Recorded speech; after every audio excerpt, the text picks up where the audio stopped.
3. Okay, so let me go to stream first. Oh, stream 3 yakana. Let me just the other page.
nakula kwibukiza kateka kaibukubu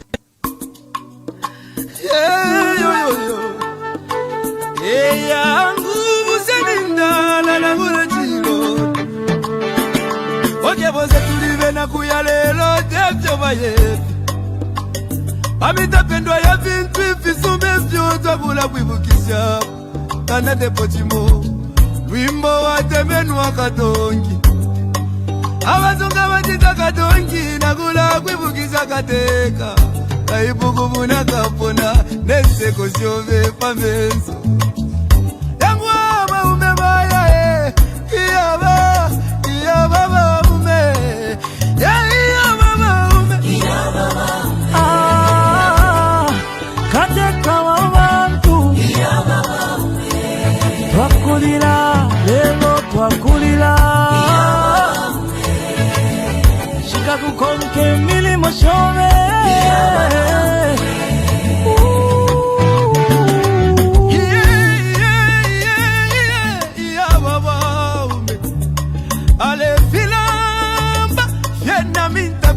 Sile eti kume mokulo ndolola vale lilo wingi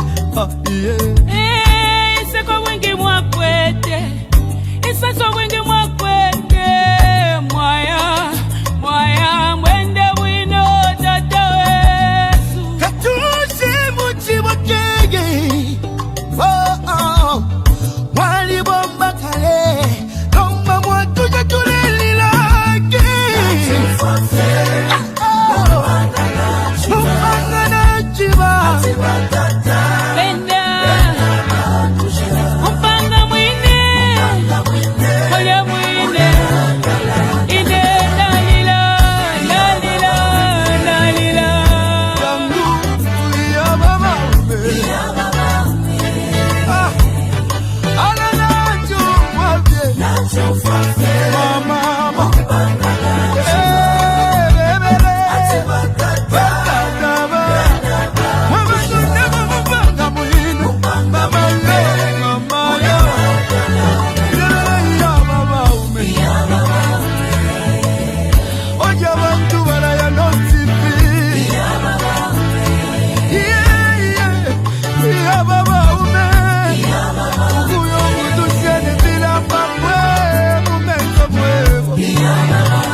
Turning to active politics, his weekly jogs along the streets of the capital Lusaka attracted much attention and rubbed the government the wrong way. He was banned from jogging in public, which the police described as an act of political activism. Now, Focus did cover this story a few months ago, but we wanted to return to it. The former president, in a recent interview with the BBC, described his experience. Let's listen. I cannot move out of my house without being accosted and challenged by the police and driving me back home. They took me out of a plane where I was supposed to have traveled for a conference just recently. The other time they refused to let me go for medication. The other time they refused me to go to church. And in fact, on several occasions, they have sent the police to say, you can't go out. So this is a build-up, I guess, which they want to culminate into my arrests. And I'm ready for that. The good thing is I'm ready. I have also realized that they're not resting because of their failures in delivering what they promised the Zambian people. Fast forward a few days ago, and an independent MP mysteriously disappeared last Saturday. Emmanuel Banda then reappeared on Sunday night claiming he'd been abducted and assaulted. And he's not the only one. Edith Nawakwi, leader of the Opposition Forum for Development and Democracy Party, and the civil rights activist Brepna Changala have also been arrested. They'd accused the government of kidnapping him. Now they've been charged with seditious practices. So what does the government say to all this? It denies any involvement. We tried to speak to Mr. Banda, but you're still in hospital. So we caught up with Ambassador Emmanuel Mwamba, who's the spokesperson for the Patriotic Front Party and former ambassador to Ethiopia. Ambassador, could we just begin by, very briefly, could you tell us exactly what happened to Emmanuel Banda over the weekend? So we have a member of parliament from Eastern Province. A passerby found a car abandoned, and it didn't take long. It was identified as that one belonging to a member of parliament, Honorable Jay Banda. And by morning, we became aware of it. I think that was Saturday morning. We became aware of his missing and clearly an apparent abduction. What raised our concern was a report from the police that they had found a suicide note in the car, and the suicide note was written poorly. Immediately, these raised alarm to all of us. We immediately termed it as an abduction or a kidnapping because Jay Banda is very close to the former president, Edgar Chagwa Lungu, Zambia's sixth president. And you're aware currently is that there is a big political tussle between the current president, President Hakainde Hichilema, and the former president, Edgar Lungu. Further, Jay Banda and the former president and all of us around the former president have received threats, some public, some private. Before that, the current president, President Hakainde Hichilema, had been issuing statements saying he will not allow his predecessor to participate in politics or to come back into office, and he's made these numerous public utterances. I think these are the ones that have incited the threats against the former president and for people like Jay Banda. And so, Ambassador, do we know his whereabouts? Yes.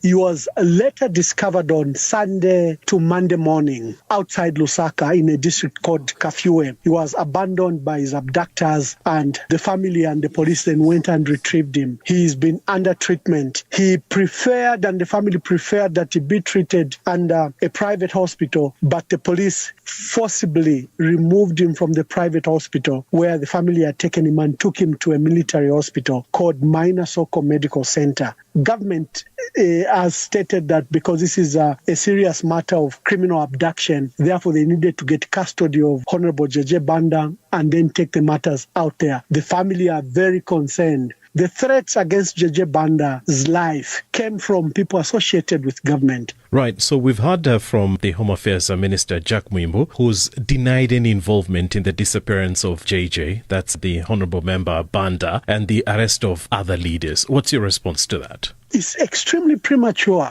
No formal proper investigations have been done about this matter. The people that have been issuing threats, who are members of the ruling party, the UPND, have not been arrested. There are clear voice notes, clear videos that probably you have come across of party officials threatening the former president and all of us who are critics of the president. This matter can only be settled by a fair, objective, and independent investigation. The life of Jay Banda is threatened. My life and life of many opposition leaders are threatened. Currently, as I'm speaking, all those that spoke against the abduction have all been locked up. Ambassador, if I may just come in, because, the government to deny any claims or allegations that really they're threatening or maybe hunting or they're tracking you or they're just after your lives. The evidence shows otherwise, and the abduction of Jay Banda is in stark contrast to the false assurances that government has been giving. I personally have been, abducted by the police, brutally handled. I lost my tooth and I had bruises everywhere, and I was locked up for 3 days. That night, my family and everyone didn't know where I was. Our fears are genuine. The crackdown by the president against his critics is so strong. For those of us who are outside of Zambia, would like to understand, where exactly would the government do this? Well, there is a shrinking democratic space. President Hakainde Hichilema, who came on a democratic dispensation, promising freedoms, promising, rights for citizens, stating that will expand the democratic space, has instead done the opposite. There is a rise in dictatorship. There is a rise in crackdown against media and against political opponents. Wasn't Edgar Lungu, when he was in office, also accused of the same? What I'm trying to understand, what's really the beef between the government and the opposition, or rather the former president? First, the state of the country. The country is in serious economic crisis. It's experiencing the highest cost of living in the last 30 years. Food prices have escalated. We currently have a drought situation that has resulted in a famine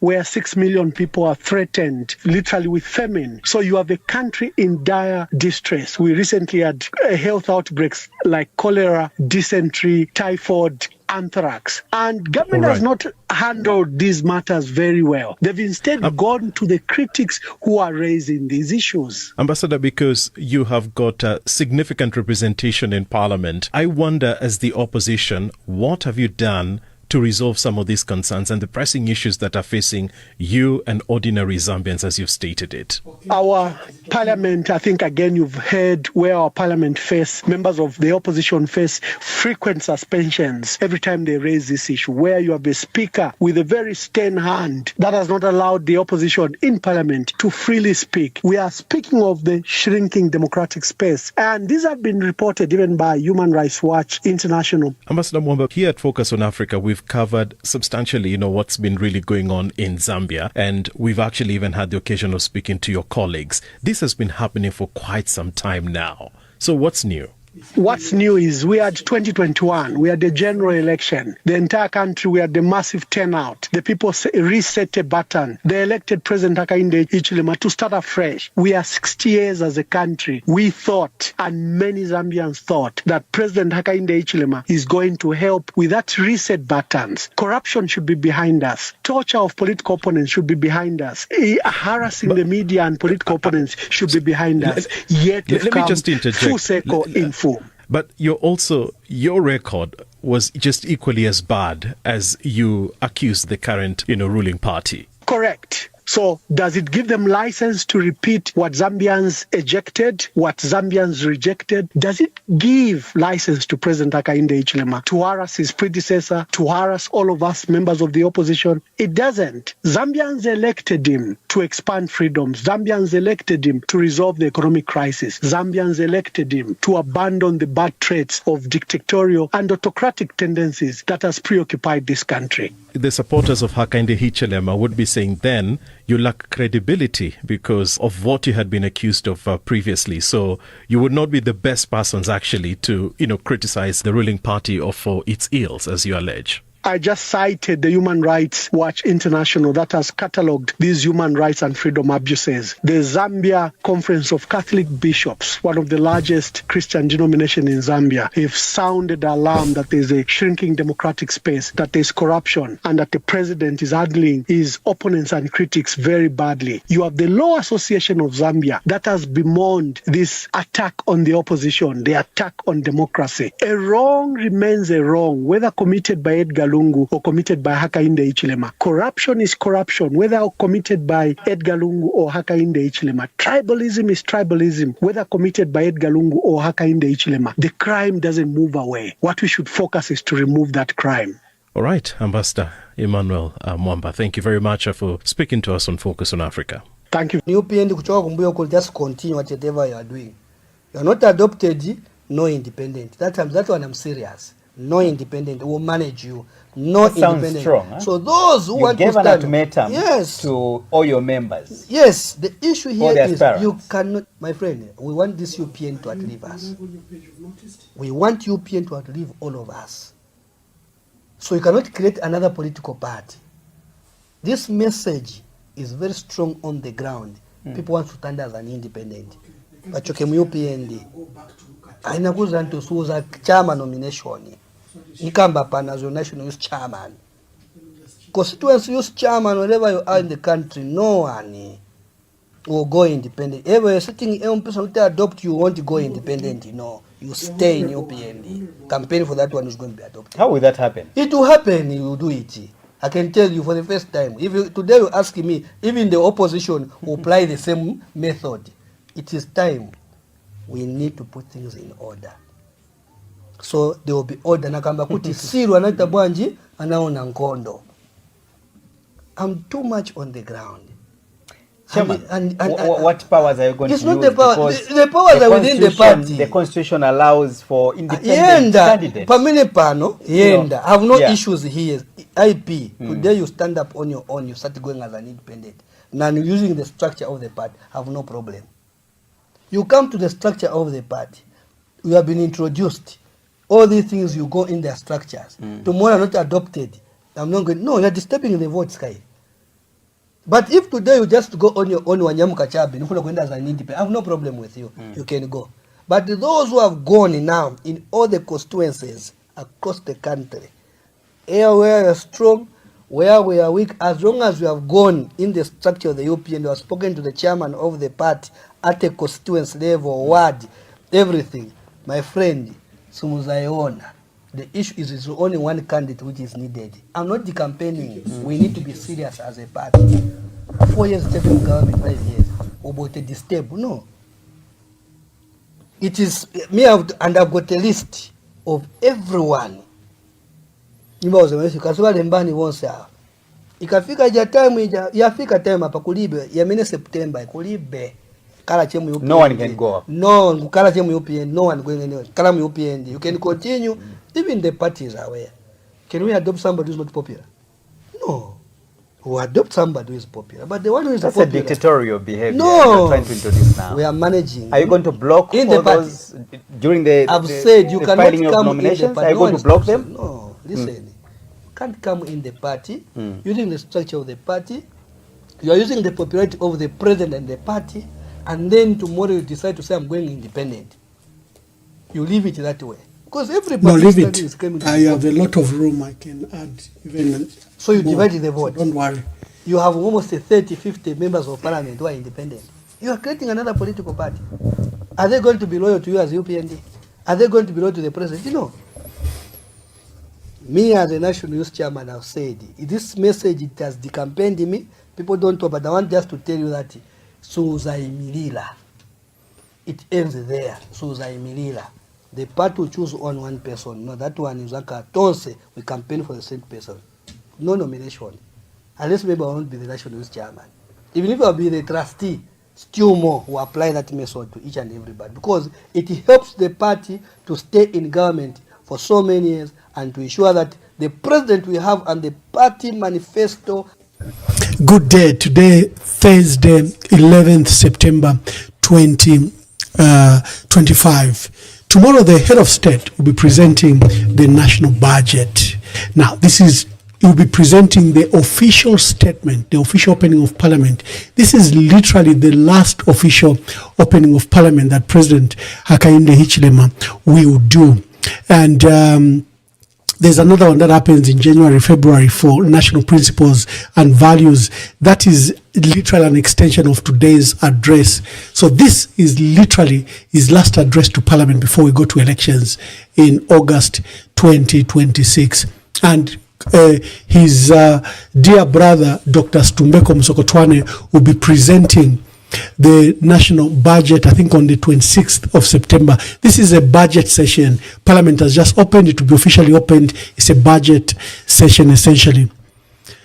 Can the UPND do something dramatically? What they haven't done the last 4 years? Is it possible that they can make a turnaround? Ignore the figures that they've been given, that the economy is growing to a projected 6%. Ignore what they are saying about CDF. None of that is working. Our people remain in dire strait. Our people have suffered pain the last 4 years. They are suffering the worst cost of living crisis, I think, in living memory. We've had the worst load shedding since our country was literally established in 1964, where our country is going on for many hours, sometimes days without power. Yet, you've got a government arrogantly stating that they'll be re-elected. They've actually even commissioned a fresh campaign for the re-election of President Hakainde Hichilema. I am privileged today that I'm hosting the former independent MP for Petauke, Emmanuel Jay Banda, popularly known as JJ. JJ is going to be with me here. He says, Ambassador, take your time. I'm not bound by time. Let us discuss the rule of law. let us discuss my abduction, but mostly let us discuss the budget and where our country is going to. So I've got JJ Banda, Honorable MP, former MP. They stole that seat from him. The circumstances which we'll be discussing, they literally stole that seat from him.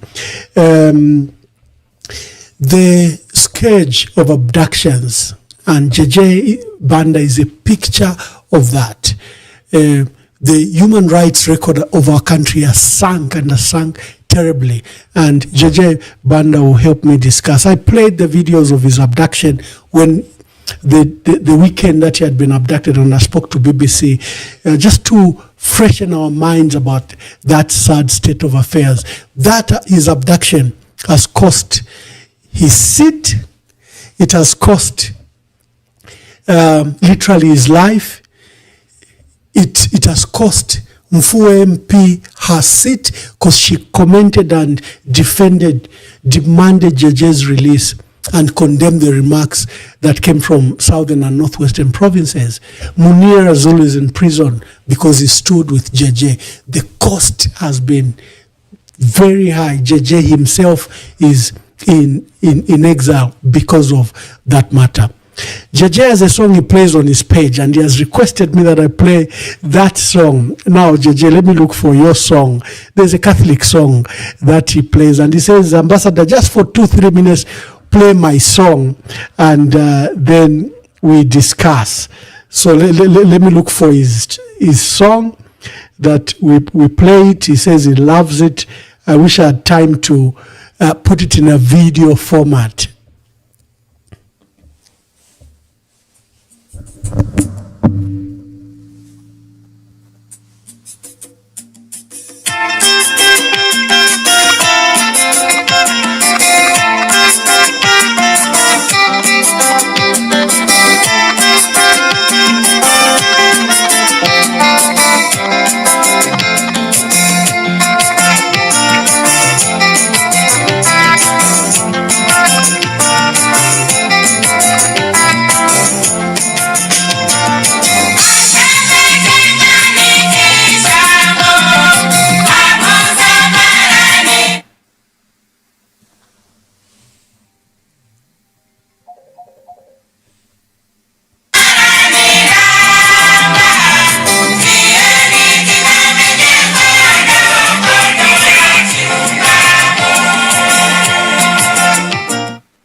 Oh, now people are calling on this number. I'm playing JJ's number. Please don't call on this number. Let me find out.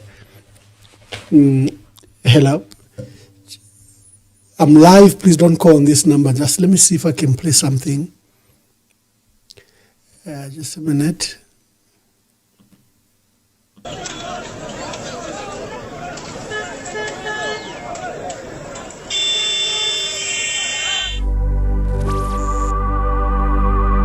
Lero bwacha bakamba mu kyalo ky'esu kya Zambia ekyaweka Njoy. Abantu baafa bakamba kule mu nfumbwe. More than 20 people balebe pati ni babiri. Bagamba. Fish to arufyanye. People have died. Mumino yabakapokola. The police killing people. Why? In the same government bagamba. Abductions have happened. Bagamba. If you're not with them, it's either you're dead or you're in prison. This government, you're going to change big man. Fish to arufyanye pakukubika mu office. Fish to arufyanye. Why me? Missing. Where is why me? Tell us with your government, where is why me? Give us why me. Justice for why me, big man.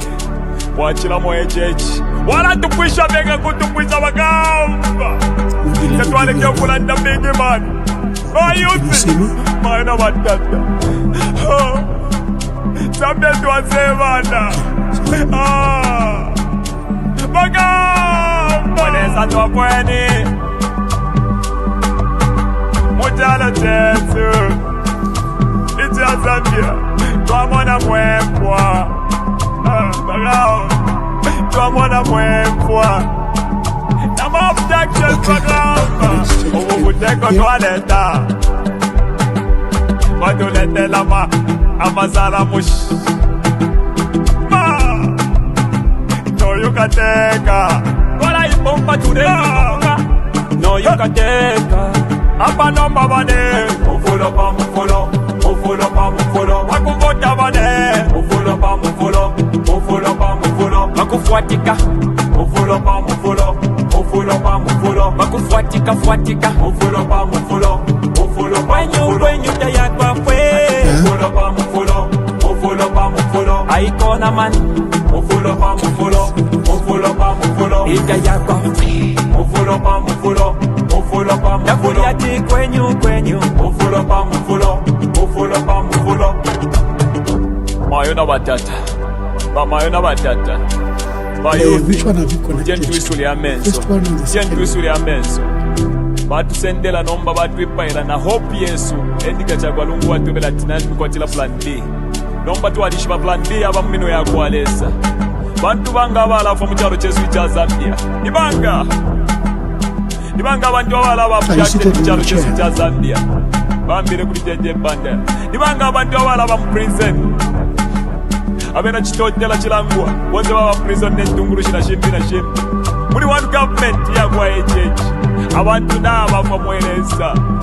Aikata no baba aikata na kuyetika chakwa lungu atukwatile plan B. Apa kubo vya mufulo big man. Mufulo pa mufulo. Bila bina matsendela yetika chakwa lungu. Apa no baba ne. Mufulo pa mufulo. Mufulo pa mufulo. Wakuvota bane. Mufulo pa mufulo. Mufulo pa mufulo. Wakufuatika. Mufulo pa mufulo. Mufulo pa mufulo. Wakufuatika fuatika. Mufulo pa mufulo. Mufulo pa mufulo. When you taya kwa fwe. Mufulo pa mufulo.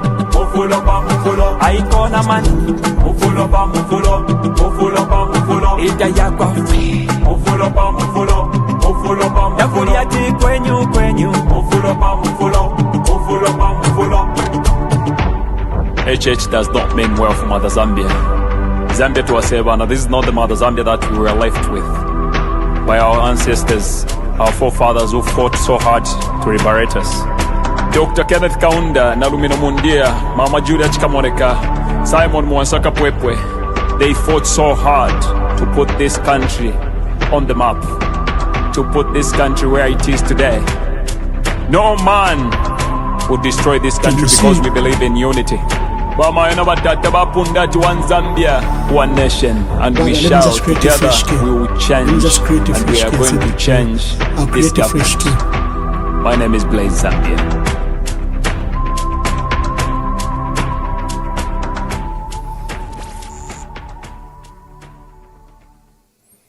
just a minute.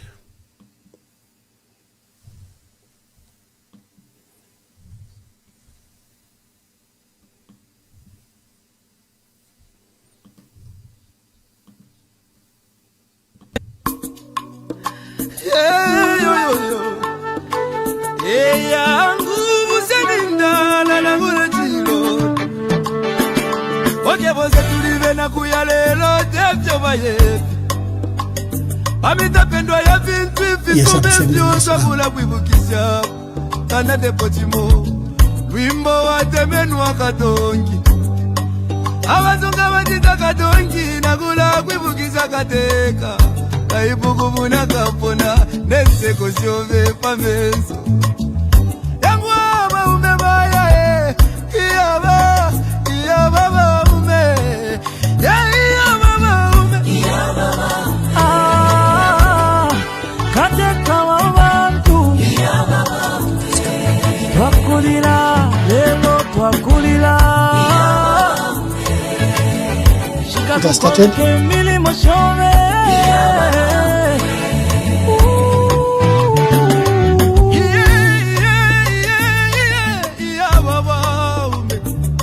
Ale filamba, fiena minta pengo sile Deti kume mo pulondolo la vale Lilo mwingi,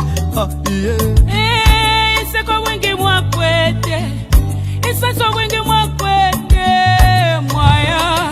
Mwaya mwende wino tata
Okay, good.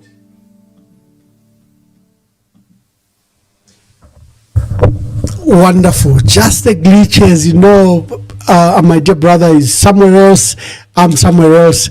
And I was saying, he directed me to play a song. Let me just play it briefly we're just connecting. And sorry, you could have been hearing me in the background because I left my microphone before me. But we are now connected. Honorable Jay Banda, let's bring proof of life. Maybe people can greet you properly. And Baba Mungoni, how are you? Honorable Jay Banda, can you hear me? Hello, Baba, can you hear me? Okay, so let me do that. So the man is in the house, as you can see. Yo, Baba Mungoni, can you hear me?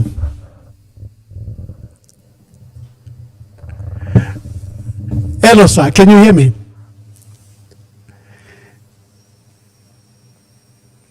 I think he's not hearing me. It's something I just need to sort out briefly. So let's play his song now that he's here and we've connected, as we are sorting out the issue of his volume.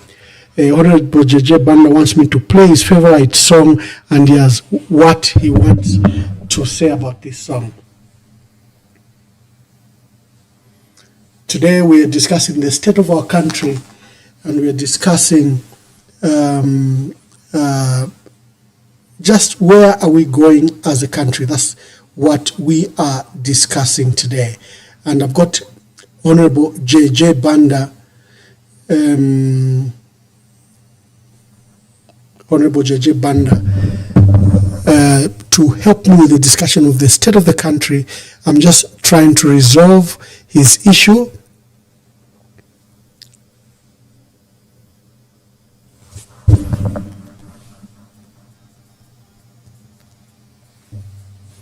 We play his favorite song because that's what he wants us to start with. And we will then delve into the details. He says he's going to give me a lot of time, he's saying, and he's going to give callers a lot of time. He says he's used to staying with callers for many. Let's just play his song.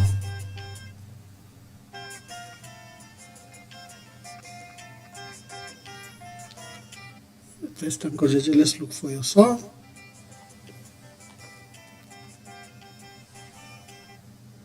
Oh my God, where is this song? Okay.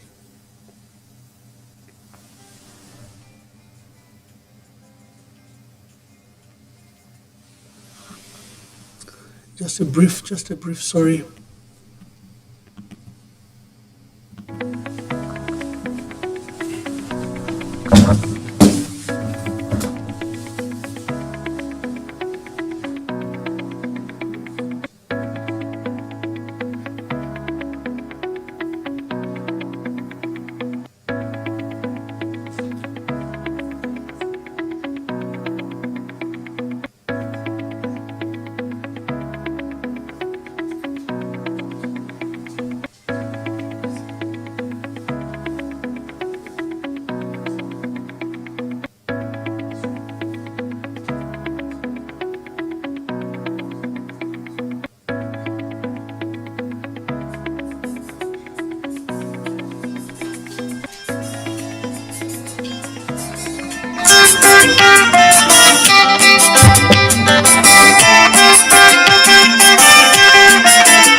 Hello, Honorable Judge, can you hear me now?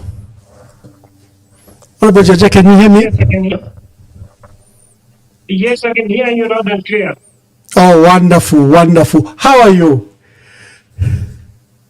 I'm fine, and you, Ambassador. You are live on Emmanuel Mwamba Verified, and we're glad to hold you and host you. I'm glad that you're back. We had that issue, and I think the volume is okay. For our viewers, you can share this broadcast and tell us in the comment, is the broadcast okay? Is the volume okay?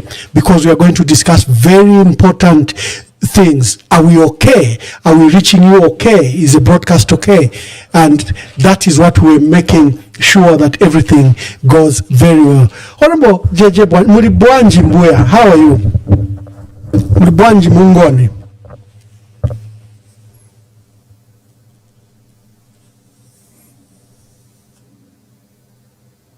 Hello, Honorable JJ. Yeah. It's a day that the Lord has made, and it shall go very well. Hello, can you hear me? Yes, I can hear you loud and clear now. Yes, you are live. You are live. Speak to the audience. Nikama tulibwanji mungoni. Yeah, it's a Filipino. Mishani wa Emmanuel. Wa Ambassador Emmanuel. Na wena chalo kwa sentela ni. Alisi ni wose chalo. Mwanji. Kiuli.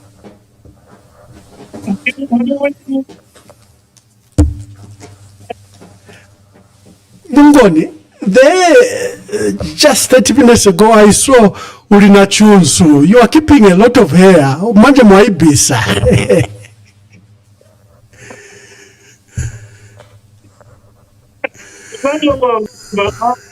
Yes, I've got a lot. I'm sure you can able to see. I've got a lot of hair now. Historically, according to our culture, when you're in problem, you are supposed to keep your hair so that you can learn your past, and also you can learn how to teach.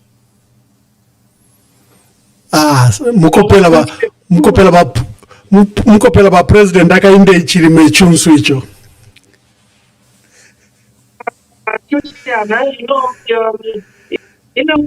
We believe different because others they believe. For us, we believe when you are giving your, it means you are you believe how big your are in your heart, and then you are not to relate out. No matter what, you are not just supposed to keep it your heart. To say, Mpaka wa Emmanuel Jay Banda, ufanye kutenda kusema, ndiye sisi za mezi mbili. But right now, people believe that ungatifutia bishi ukakula wote pale ndio. Wonderful, wonderful. The head of state. Let's start with tomorrow's issue. The President Hakainde Hichilema, will be official opening of Parliament. This is his last address before we go to elections next year. He's got another address. You are a member of Parliament, you know, the one he addresses on national principles and values, the one that comes in January, February. But essentially, this is his last broadcast. What are your expectations to President Hakainde Hichilema's broadcast that is coming up tomorrow? Yeah, thanks so much. The last meeting which I attended, it was in 2023, because when we were about to open for the for 2024, I'm sure that's when I found myself in the problem.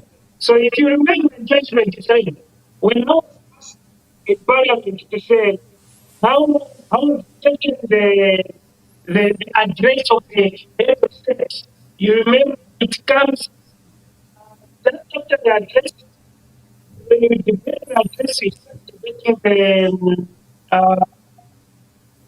the budget, which to me, I know to say this is the last budget and this is the address.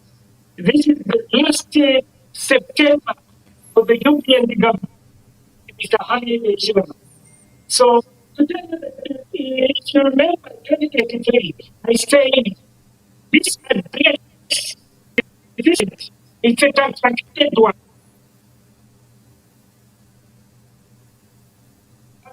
I said so you saw it was all over media about what debated. It means there is nothing. It's empty because get you back here,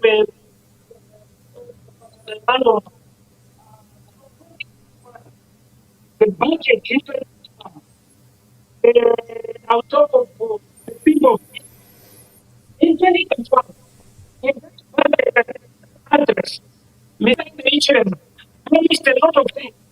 The things which I remember very well, it's the development. He says that we are going to have an airport.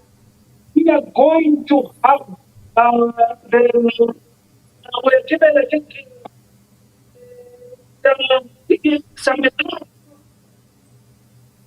you expanded to save, expanded to invest, the rule of law, the constitution, then the chance.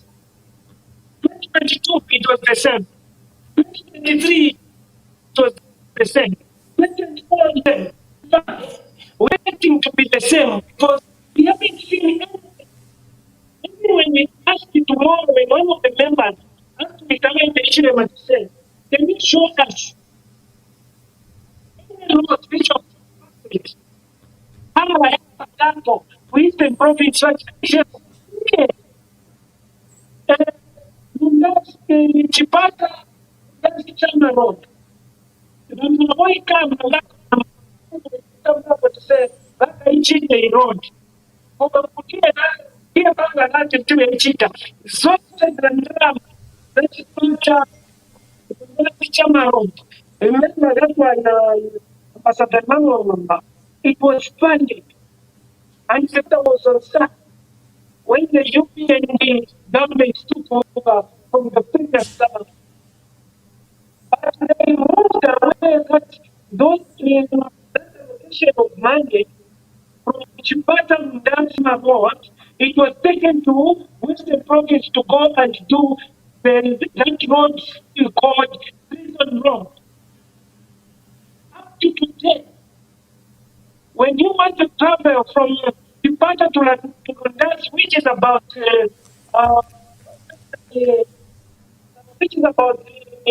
200 kilometers, you are going to travel 6 hours. If you're going to jump on stage, but up to today, nothing has happened. In 2022, the Parliament fixed government for university for the Chipata Tadiza Road, Katete Tadiza Road, Katete Tadiza Road, Chipata Vubi Road, nothing, and we hit at the university, and we were promised a message to say, there's a Parliament chief to say, we are going to do that in the budget for 2022. That was in August 2022. In 2020, September, in the budget, all these things were there. But today, Ambassador Mwamba, it's not too wicked and point. So, pretty sure we want to Eastern Province in budget or equal budget, my lord. But to say, are you cheating more?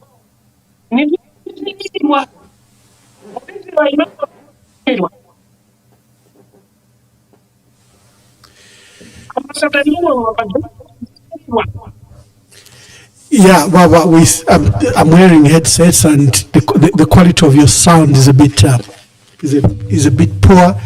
My headsets. Do you have headsets you can use?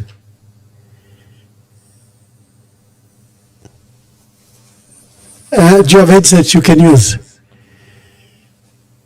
No. Okay. Let me just see.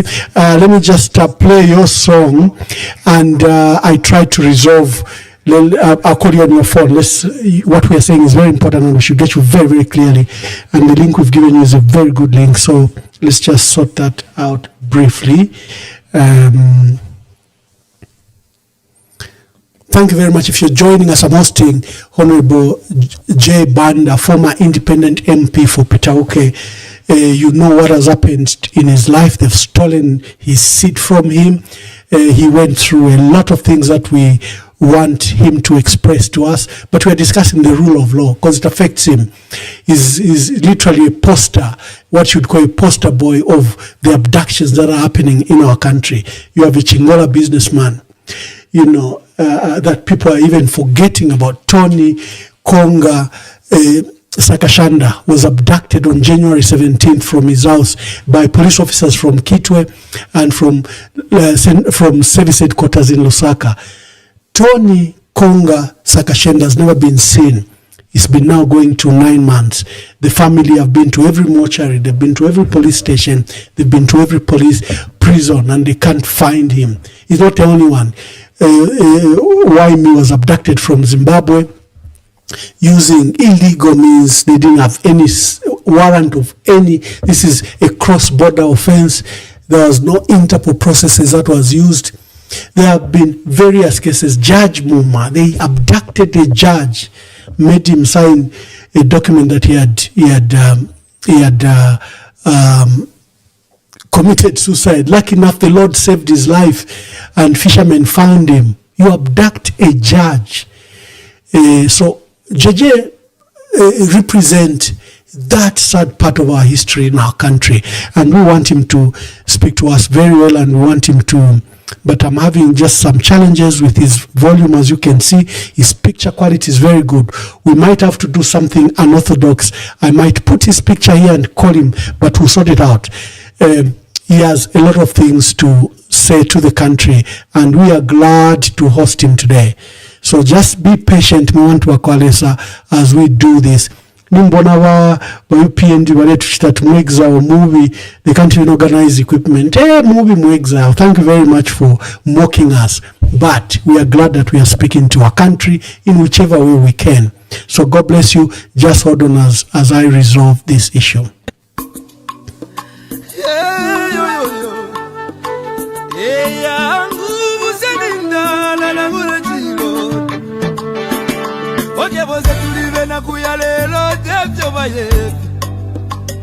Amitapendwa ya vintu ifisume vyoto kula kuibukisha kana depotimo wimbo wa temenwa katongi abazunga batita katongi nakula kuibukisha kateka kaibukubuna kapona neseko syove pameso yangwa maume baya kiyaba maume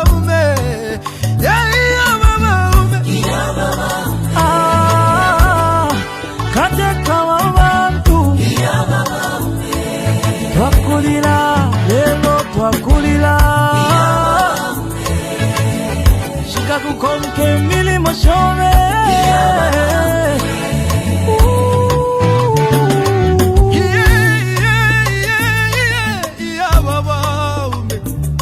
ale filamba yena minta pengo sile deti kumemo kulondolola vale lilo wingi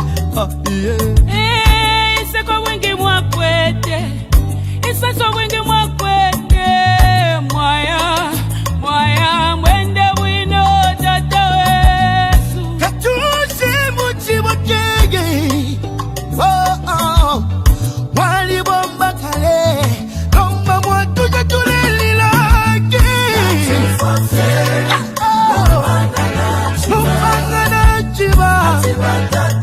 Benda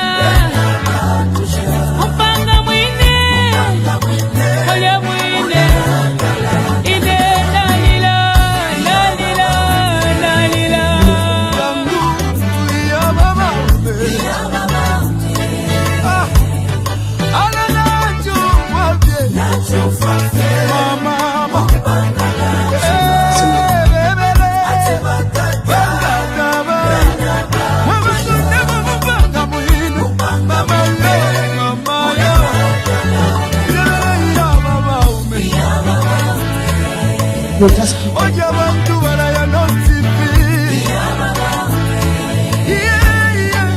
Yeah, baba ume. Ukuyo mutushene bila papwe. Mumento pwevo.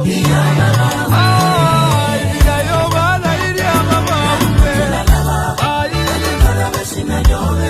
nangu tulalaba. Oja tulibasila tifuemo.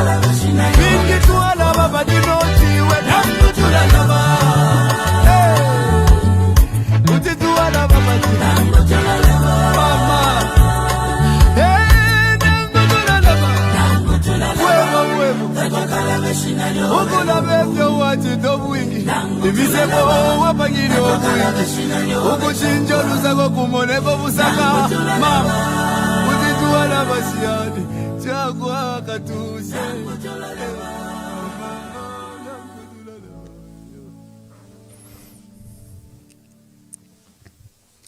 Thank you very much for joining us. We are hosting Honorable Emmanuel Jay Banda, former independent MP. We are reviewing the state of the country. We are reviewing tomorrow's issue. The president will open official address. His address sets pace for the whole year. It's followed by a budget address by the Minister of Finance. So his vision, his pronouncements will now add figures to them through a ministerial budget that the minister puts up. And we are discussing the rule of law. JJ was subject to a terrible, terrible thing that should never happen in our country. He was abducted. He named the perpetrators.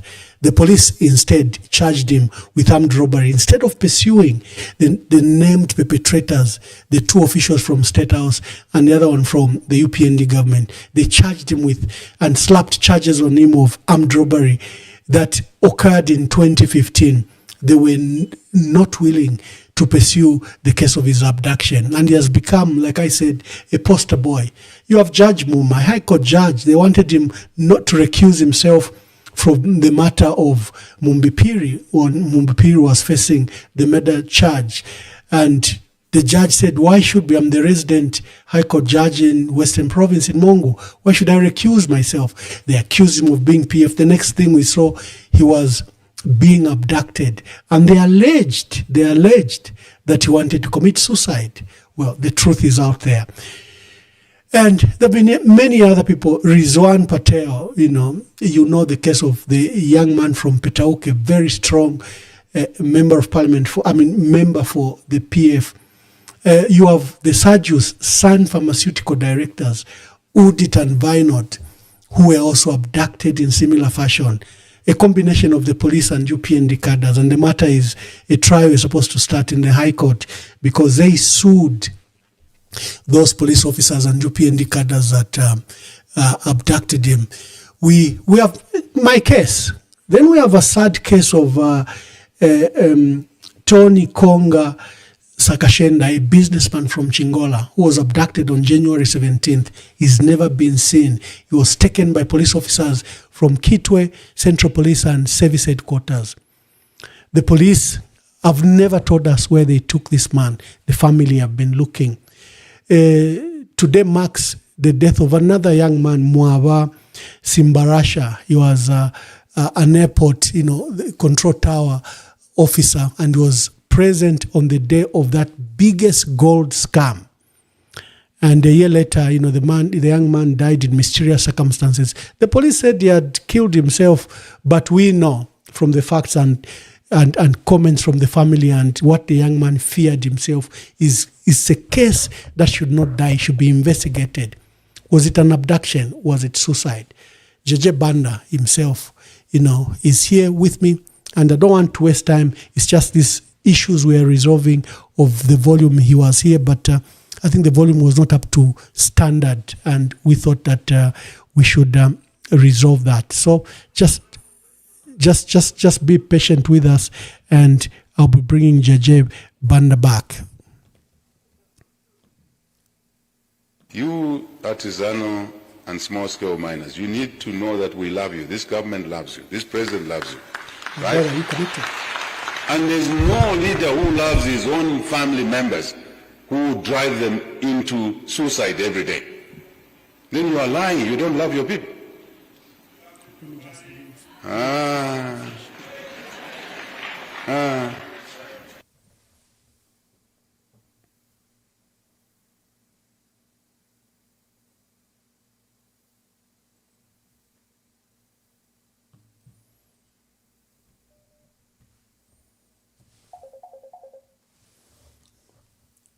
Yes, Patrick. You artisanal and small-scale miners, you need to know that we love you. So what's happening in Zambia? It all started late last year when former President Edgar Lungu, who had been in power for 6 years, announced that he would be returning to active politics. His weekly jogs along the streets of the capital, Lusaka, attracted much attention and rubbed the government the wrong way. He was banned from jogging in public, which the police described as an act of political activism. Now, Focus did cover this story a few months ago, but we wanted to return to it. The former president, in a recent interview with the BBC, described his experience. Let's listen. I cannot move out of my house without being accosted and challenged by the police and driving me back home. They took me out of a plane where I was supposed to have traveled for a conference just recently. The other time they refused to let me go for medication. The other time they refused me to go to church. And in fact, on several occasions, they have sent police to say, you can't go out. So this is a build-up, I guess, which they want to culminate into my arrests. And I'm ready for that. The good thing is I'm ready. I have also realized that they're not resting because of their failures in delivering what they promised the Zambian people. Fast forward to a few days ago, and an independent MP mysteriously disappeared last Saturday. Emmanuel Banda then reappeared on Sunday night claiming he'd been abducted and assaulted. And he's not the only one. Edith Nawakwi, leader of the Opposition Forum for Development and Democracy Party, and the civil rights activist Brepna Changala have also been arrested. That accused the government of kidnapping him. Now they've been charged with seditious practices. So what does the government say to all this? It denies any involvement. We tried to speak to Mr. Banda, but you're still in hospital. So we caught up with Ambassador Emmanuel Mwamba, who's the spokesperson for the Patriotic Front Party and former ambassador to Ethiopia. Ambassador, could we just begin by, very briefly, could you tell us exactly what happened to Emmanuel Banda over the weekend? So we have a member of parliament from Eastern Province. A passerby found a car abandoned, and it didn't take long. It was identified as that one belonging to a member of parliament, Honorable Jay Banda. And by morning, we became aware of it. I think that was Saturday morning. We became aware of his missing and clearly an apparent abduction. What raised our concern was a report from the police that they had found a suicide note in the car, and the suicide note was written poorly. Immediately, these raised alarm to all of us. We immediately termed it as an abduction or a kidnapping because Jay Banda is very close to the former president, Edgar Lungu, Zambia's 6th president. And you're aware currently is that there is a big political tussle between the current president, President Hakainde Hichilema, and the former president, Edgar Lungu. Further, Jay Banda and the former president and all of us around the former president have received threats, some public, some private. Before that, the current president, President Hakainde Hichilema, had been issuing statements saying he will not allow his predecessor to participate in politics or to come back into office, and he's made these numerous public utterances. I think these are the ones that have incited the threats against the former president and for people like Jay Banda. And so, Ambassador, do we know his whereabouts? Yes.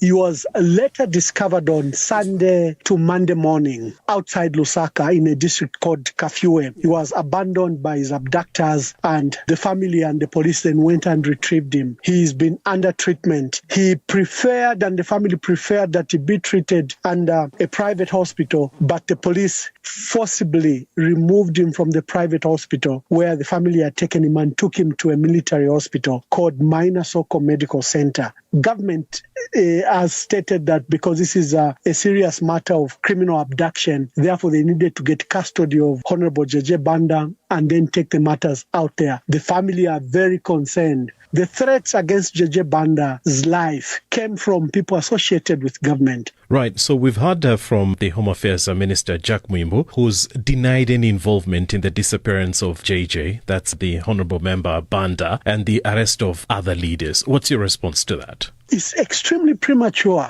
No formal proper investigations have been done about this matter. The people that have been issuing threats, who are members of the ruling party, the UPND, have not been arrested. There are clear voice notes, clear videos that probably you have come across of party officials threatening the former president and all of us who are critics of the president. This matter can only be settled by a fair, objective and independent investigation. The life of JJ Banda is threatened. My life and life of many opposition leaders are threatened. Currently, as I'm speaking, all those that spoke against the abduction have all been locked up. Ambassador, if I may just come in, because, the government to deny any claims or allegations that really they're threatening or maybe hunting or they're tracking you or they're just after your lives. The evidence shows otherwise, and the abduction of JJ Banda is in stark contrast to the false assurances that government has been giving. I personally have been, abducted by the police, brutally handled. I lost my tooth and I had bruises everywhere, and I was locked up for 3 days. That night, my family and everyone didn't know where I was. Our fears are genuine. The crackdown by the president against his critics is so strong. For those of us who are outside of Zambia, would like to understand where exactly would the government do this? Well, there is a shrinking democratic space. President Hakainde Hichilema, who came on a democratic dispensation, promising freedoms, promising, rights for citizens, stating that will expand the democratic space, has instead done the opposite. There is a rise in dictatorship. There is a rise in crackdown against media and against political opponents. Wasn't Edgar Lungu, when he was in office, also accused of the same? What I'm trying to understand, what's really the beef between the government and the opposition, or rather the former president? First, the state of the country. The country is in serious economic crisis. It's experiencing the highest cost of living in the last 30 years. Food prices have escalated. We currently have a drought situation that has resulted in a famine where 6 million people are threatened, literally with famine. So you have a country in dire distress. We recently had health outbreaks like cholera, dysentery, typhoid, anthrax. And government has not handled these matters very well. They've instead gone to the critics who are raising these issues. Ambassador, because you have got a significant representation in Parliament, I wonder, as the opposition, what have you done to resolve some of these concerns and the pressing issues that are facing you and ordinary Zambians, as you've stated it? Our Parliament, I think, again, you've heard where our Parliament members of the opposition face frequent suspensions every time they raise this issue, where you have a speaker with a very stern hand that has not allowed the opposition in Parliament to freely speak. We are speaking of the shrinking democratic space, and these have been reported even by Human Rights Watch International. Ambassador Mwamba, here at Focus on Africa, we've covered substantially, what's been really going on in Zambia, and we've actually even had the occasion of speaking to your colleagues. This has been happening for quite some time now. So what's new? Okay, so let's try this, Honorable JJ Banda. I hope your volume is much better. Our audience is now large. They are getting impatient.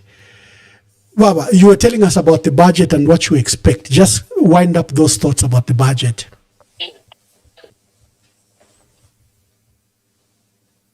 Yeah, so yes, let's try. I think you're okay. Let's try.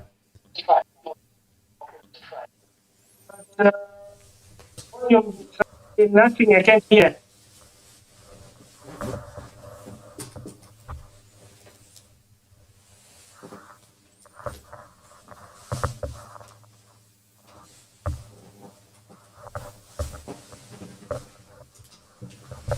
You're okay. Let's begin to speak. We'll sort out the issue of volume.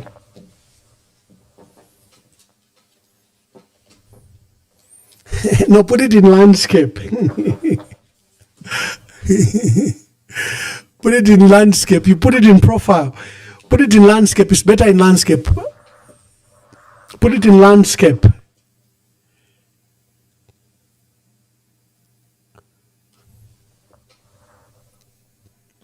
So we're listening to the BBC reporters. Let it just finish as news. We had Banda 2021. We had the general election. The entire country, we had the massive turnout. The people reset a button. They elected President Hakainde Hichilema to start afresh. We are 60 years as a country. We thought. So what's happening in Zambia? It all started late last year when former President Edgar Lungu, who had been in power for 6 years, announced that he would be returning to active politics. His weekly jogs along the streets of the capital, Lusaka, attracted much attention and rubbed the government the wrong way. He was banned from jogging in public, which the police described as an act of political activism. Well, now, Focus did cover this story a few months ago, but we wanted to return to it. The former president, in a recent interview with the BBC, described his experience. Let's listen. I cannot move out of my house without being accosted and challenged by the police and driving me back home. They took me out of a plane where I was supposed to have traveled for a conference just recently. The other time they refused to let me go for medication. The other time they refused me to go to church. And in fact, on several occasions, they have said to police and say, you can't go out. So this is a build-up. So what's happening in Zambia? It all started late last year when former President Edgar Lungu, who had been in power for 6 years, announced that he would be returning to active politics. His weekly jogs along the streets of the capital, Lusaka, attracted much attention and rubbed the government the wrong way. He was banned from jogging in public, which the police described as an act of political activism. Now, Focus did cover this story a few months ago, but we wanted to return to it. The former president, in a recent interview with the BBC, described his experience. Let's listen. I cannot move out of my house without being accosted and challenged by the police and driving me back home. They took me out of a plane where I was supposed to have traveled for a conference just recently. The other time they refused to let me go for medication. The other time they refused me to go to church. And in fact, on several occasions, they have said to police and say, you can't go out. So this is a build-up case, which they want to culminate into my arrest. Let's resolve this. Let me wear my headset so that we resolve this. Honorable Jay Banda, welcome. Are you just speak? Let's hear if you're okay.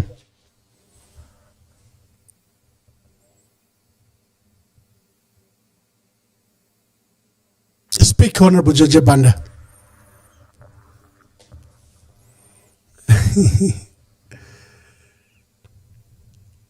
Honorable Jay Banda, can you hear me?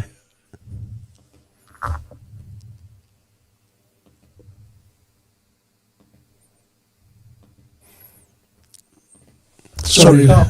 Can you hear me? I can't hear anything about that. No, I think we can hear you. We can hear you. Begin to speak as we resolve this issue.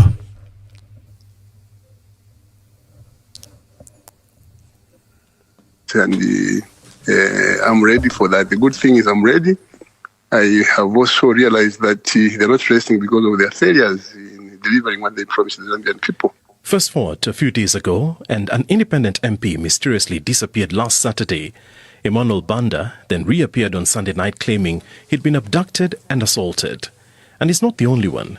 Edith Nawakwi, leader of the Opposition Forum for Development and Democracy Party, and the civil rights activist Brebna Changala have also been arrested.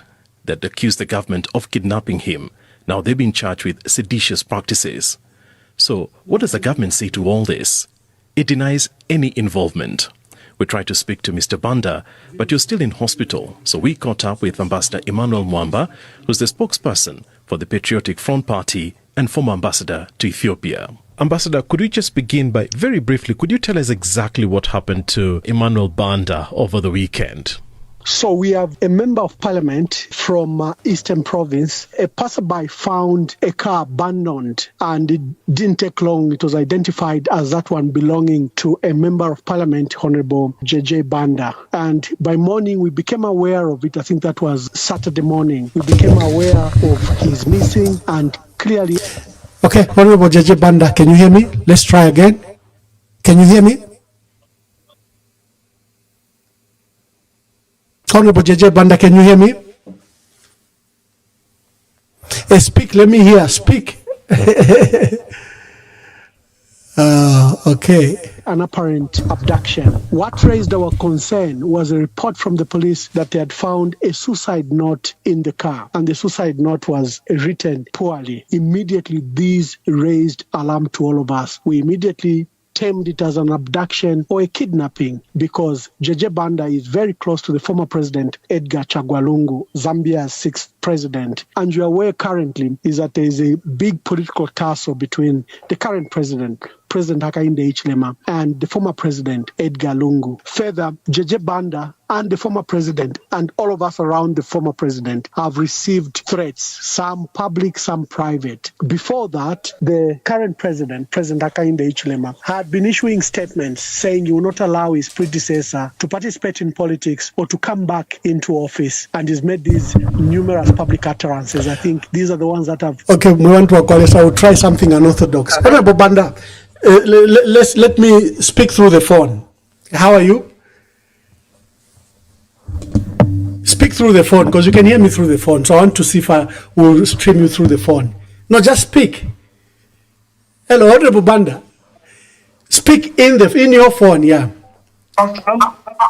Yes, Ambassador Emmanuel. I think Yes, it can be done. Ambassador, how are you? Very well. I think it can be done. We've wasted time already with these techno issues. Yes. We'll use my phone and just put your phone as it will become your microphone because people can see your picture. You are reviewing the president's address Why tomorrow. don't we just ask for...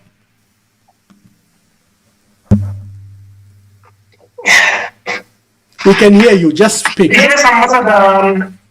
Yes, Ambassador. Ambassador, I can tell you to say,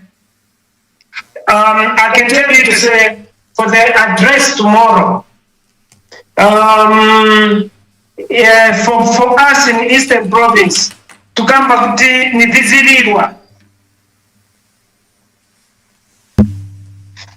To come back to Nivizirirwa. Vizirirwa, what is Vizirirwa? Vizirirwa, it's those ends, Ambassador Mwamba, when they are expecting the chicks to come out from those ends, but they end up Osa Chosa Tumvukutula. So we say, even the speech tomorrow, it's, I can tell you and I can assure you to say, which will be there tomorrow, it's just no CDF, no this, but in actual sense, Ambassador Mwamba, there is nothing. Let's go back to 2021. The 2021 budget, for us, the people of Eastern Province, we were promised to say, one, there will be Vubu Chipata Road, there will be Chipata Rundazi Road, there will be Katete Chadiza Road, Katete Chanida Road, Chipata Chadiza Road. But all and the university and the airport, these Ambassador Mwamba, these things, Mr. President, to all these budgets, the address which he has addressed, he always said to say, I'll deliver development equal. But it kawangisha leo ku Eastern Province ni chichi titala nilapo. There's nothing. There's nothing, Ambassador Banda. Go to Eastern Province. Ask any member to point just to a channel which they finished. There's nothing. It's just the same as even the hospital which they commissioned in Northwestern Province. There's nothing to push up to today. So this budget, we are not expecting anything apart from the speeches and also the promises, the empty promises. We call them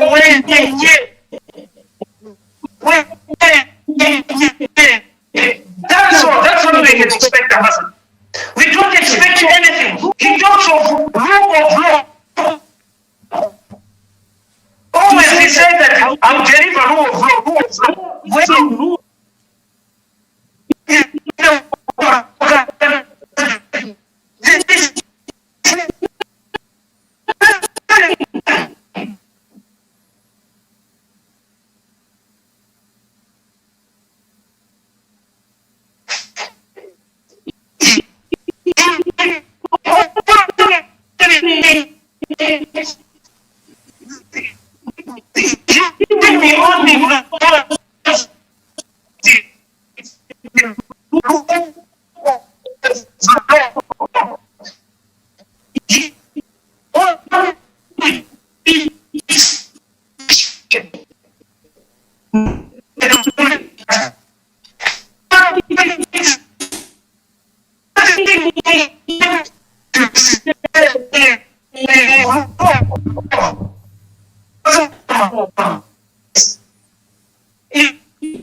Okay, Mwamba, again. The member of parliament Okay. who was abducted.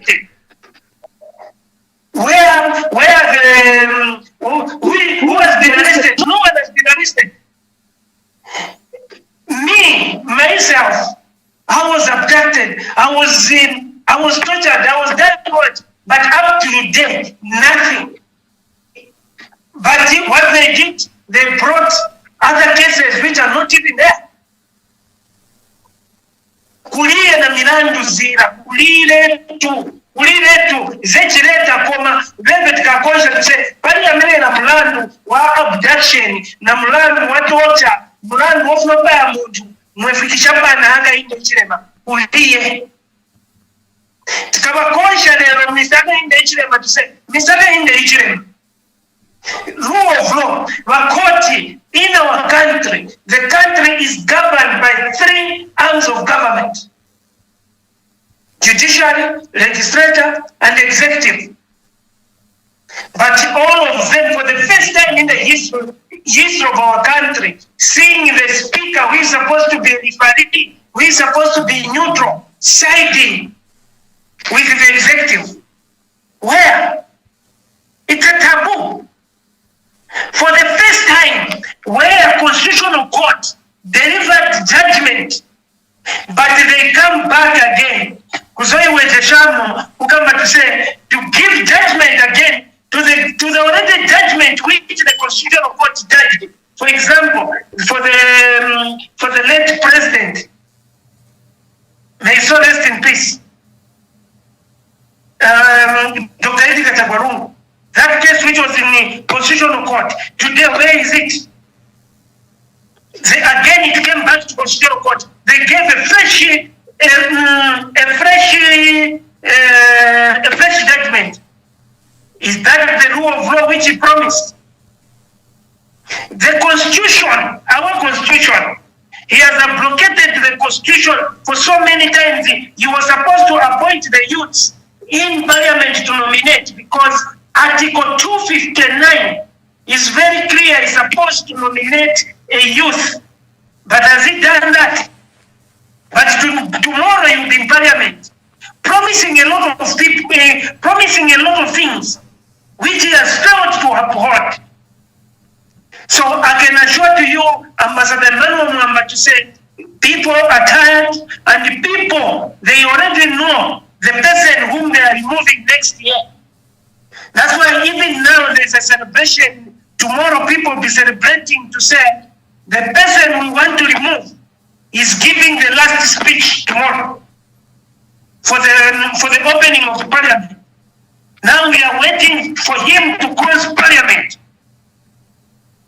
So people will be celebrating. I like that. You are saying tomorrow we should celebrate that President Hakainde Hichilema is giving his last national address to Parliament. Yes. Tomorrow it's a celebration to say he's giving the last speech for the Parliament, and we are waiting, and we are the day to liberate the country, to get the second independence for our country is about to come. Because we know to say now, we are remaining with a few months for the people to celebrate the second independence. I know there are some people who are saying no, there's no opposition. Even in Werensiki, even in the colonial, when the colonial master, before we got independence, Ambassador Emmanuel Jay, kick your head. There were those people who were called the vigilante. Vigilante, when Kaunda was saying we are about to get independence, the vigilante were saying to say no, you can't get independence. The Werensiki, the colonial masters, the Werensiki, they are okay. That's what they were saying. So even the UPND cadres who are saying that the UPND cadres, Emmanuel, from today, we should start calling them vigilante in the colonial rule before we got to independence.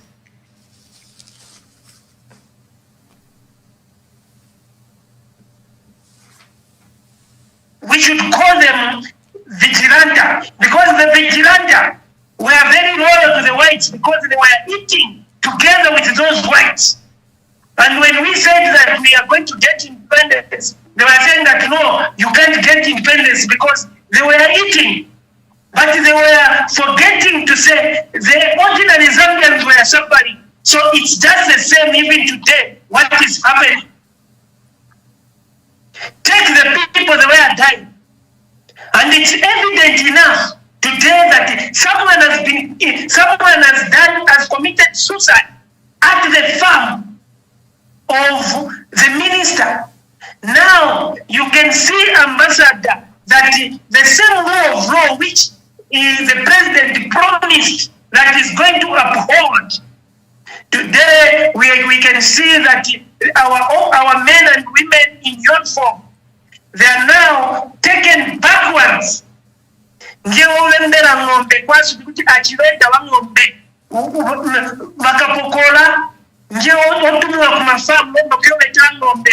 why they are even committing suicide. To say because they never went to college to go and train how to take care of animals. They went to college to train how to keep peace and security of the people. But today they are sent in the farms. Go in Namwara, go and see how many officers are there guarding the animals. Kuletera ng'ombe. Go and see them. And then you're expecting to say there is rule of law. And then you're expecting someone to be happy. He's leaving children to go and take care of animals. When at the village, because that boater who has committed suicide, at the village where he comes from in Udazi, the people who are taking care of animals, they are young ones. They are young ones, Ambassador. But today, after graduating, after doing pass out, and then you are asked now to go and take care of animals, you can commit suicide. And that blood, I can assure to you to say it will haunt them.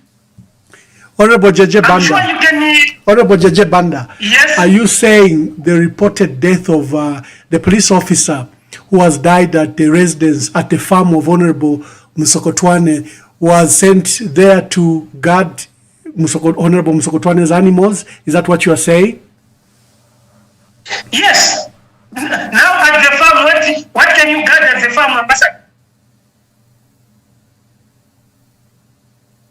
What can you guard at the farm? Because at the farm, what you can guard is animals. Go to their farms, all of them. You'll find that the police, the women and men in uniform, they're the ones guarding animals. That's why you have seen that there are a lot of happenings now. There's no security in the country. What is the state of security? What is the state of security in our country? When you were abducted, people thought it was an isolated incident. Now we have seen various abductions. Now there is a new trend where we are seeing shootings of members of the defense forces. We had the matter of Brigadier General Zulu, who was shot by an alleged girlfriend or whatever the details are. We have 2 ZNS officers that were killed 3 days ago. We have this police officer who's alleged to have committed, who's alleged to have taken his life. Are you seeing a pattern? What are you saying? Ambassador Mwamba, on the list, you have forgotten those 2 officers in Jalala who were also shot. Up to today, the police are quiet. It has been 3 weeks now. Now, just Honorable Jay Banda, just wait. Are you saying there are 2? Just a minute. Are you saying there are 2 police officers or a couple? They all both belong to the police. Shot. And we were only Yes, thank you. And the wife works, I'm sure works one of the, I think, if I'm not mistaken, she's the warrior. The wife, she's the warrior. The husband is a pig. Okay. And everyone knows it. And this is and how do we expect our men and women to be to say no? The security have been sure. Yeah, that's a serious matter. Because this is not the first incident. Yeah, that's a serious matter. If we have the funds, because those officers who are supposed to guide the citizens, they're in the funds getting animals. As a result, in the community, there's no one to guide, to safeguard the citizens. Okay.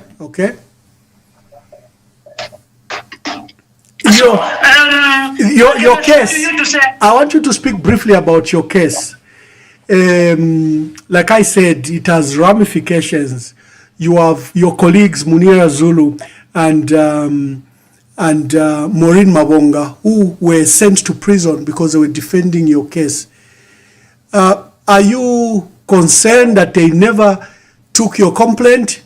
The persons you accused that were part of the abduction team refuse that you were not abducted by them. What when you hear those views, what do you say? Thanks a lot, Ambassador. Ambassador Emmanuel Mwamba. This is what I'm telling you to say. There is no rule of law. There is only animal farm. Certain animals are more than equal than others. Because in the case, if in that abduction, Emmanuel Mwamba, if any person from the opposition was the one involved, would you think it could be quite up to today? Asende para bishtanest. Asende penzeven wembekeza mtino waembekeze mti chenje mbekeze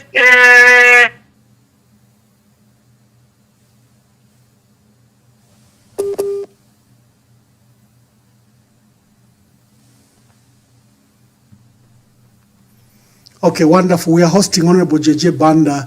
You and I must be frustrated that for the first time we're having these glitches over this very super,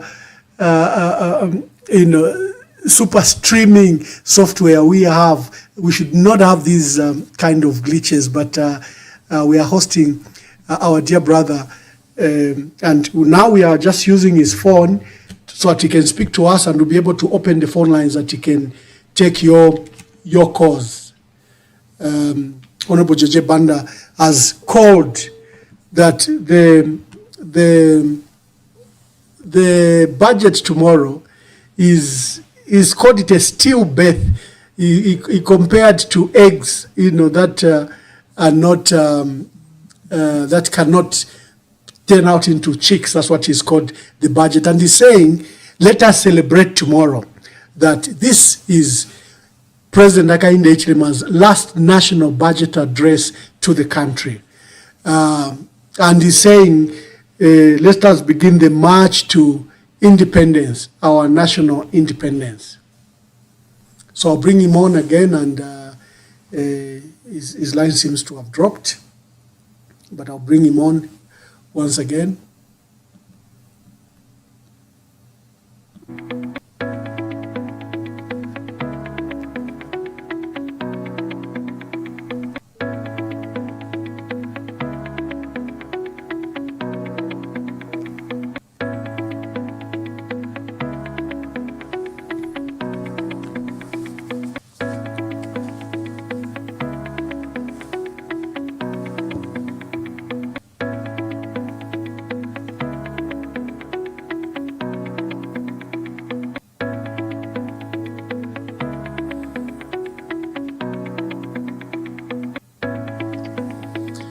So, Honorable Jay Banda, you are telling us, you are saying there is no rule of law, there is animal farm.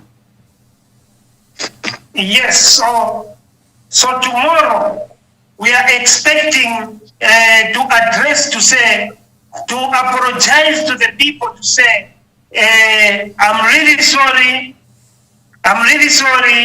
of the animal farm. I've been running the country since this is the last address, like the way the president of Malawi has done, to apologize to the people. This is what we are expecting him to address, to ask for an apology. Because look, even just what happened to me, the whole president who has got intelligence at his palm, he can fail to know to say the Lusaka case was concluded at High Court. The Chipata case was concluded at judgment. If they really wanted to bring those cases, they were supposed to do the appeal.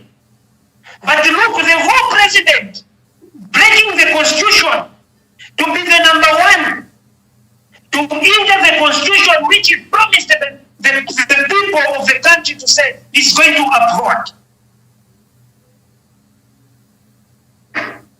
So it's a shame. That's why whatever we are experiencing, I'm sure it's Satan of the devil at work. Because that's why we are saying that the people in our country, especially these leaders who wants to be the president, they are supposed to know to say they are supposed to put unit of purpose first. What is the purpose of the unit we want? The unit of purpose is to bring the independence, because right now the country, we have gone back to the Werensiki time, to the colonial master time. And how we carry independence, and how we carry independence, whereby Mavigilanta, Kaunda Penzo Kamba to say to independence. Then Mavigilanta Penzo Kamba to say no, Kulia independence we tolerate in Mazungu, Marikiana Guido. Njea Paromba, that's why one of the Ruswaniso, Wamuko to say, Monaita abduction, Mukambachani, Yevokamba, no, he ran away. Is that the answer? Did the police find out why that happened? Have they wakajua kutiva nkale kuti waone kuti ivivuchitika bilikiani A, B, C, D, nothing. Kumwense wakati uje Mailo, let the president address the parliament how that mayor was abducted and killed, and where are those people who are behind that abduction and killing? And the police, we have got relatives in now, Honorable Jay Banda, that matter you've brought is very serious. I remember that's a matter of the Mwense mayor or council chairperson Humphrey Kapapula was abducted from his house and killed, and he was a sitting council chairperson for Mwense district. They've never followed up. They've never arrested the alleged killers, and the matter just went dead. Sometimes we forget there are so many cases of abductions and killings, even of prominent persons like the Mwense council chairperson, and we've forgotten about that. So thank you for that reminder. So continue with your thoughts. Yes, from Mwense, Ambassador Mwamba, what they really wanted, it was the city. Today, if they are serious and they know, let them show us what happened in Mwamba. Judge Mwamba is there. Have you ever heard the people who throw Judge Mwamba in that river? It has been quiet. But at first they were saying that it's suicide. Can you leave the person who has done suicide? What have they followed? Indeed, it was suicide. What is the report telling us?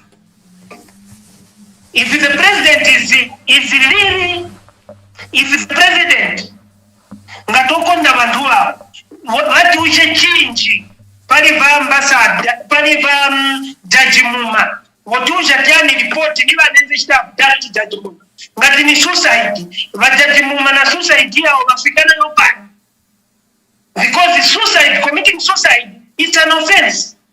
Failed suicide is an offense. And then Ambassador Emmanuel Mwamba, if it was suicide, can Jaji Muma call for help, seek for help if he wanted to die? The answer is no.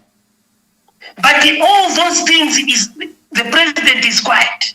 Mr. Gaindejirema is quiet with his team. He's quiet together with the Mavigilanta. You call them M23, but say Eastern Province why not Mavigilanta? Mavigilanta wamu Werensiki. Wenzo kama no Werensiki kulia hata kamchosepo wazungu hapa. Hawa wazungu walijala bwino, even insulting Kaunda. The same way, Ambassador, the way you are being insulted today when you are doing the program of trying to get the independence. So I can assure to you to say there is no rule of law. Check even just the recent one from Maria Zoromis. Yeah. From Maria Zoromis, where Ambassador Mwamba, where have you seen someone has committed murder and then you are saying that we can't arrest until post-mortem report? Where? Where? If it was Binwell, or if it was Ramunduvire, or if it was Membe, if it was Kalava, can they wait to say no? We are waiting for post-mortem. Ambassador. No, even when the post-mortem, that case was very sad, and we thank all people that were very alert and began to put pressure on government. Rea Monga kept on issuing very conflicting statement in the case of Maria Zalomis. First, he said she was in self-defense. They began to blame the victim that had died, and then they tried very hard. In fact, the initial arrest excluded Maria Zalomis. It was public comments by stakeholders, civil society, you and me, who kept on this matter. And that's when the police finally moved in to have arrested. So you are right about that matter. Emmanuel Mwamba, we have got another issue. For the first time, the parliament is here. For the first time, for the parliament to say no, what the court said, what the constitutional court ruled, it can't affect the parliament about the changing of constitution. Have you ever heard about that? Clearly the Speaker of the National Assembly is offside, totally offside. First of all, she ruled that she was waiting for the Ministry of Justice to retable Bill 7. It had to take the lawyers for Lars to write to her that literally she was committing contempt. As if this was not enough, with her arrogance, she went to Muchinga province last week to open 2 constituency offices in Shuangandu and in Kanchivia. And she issued a statement that chiefs are calling for Bill 7 and it should be tabled very soon. Clearly, she has total disregard, like you are saying, for the rule of law. So, Kambani Mboya, Kambani.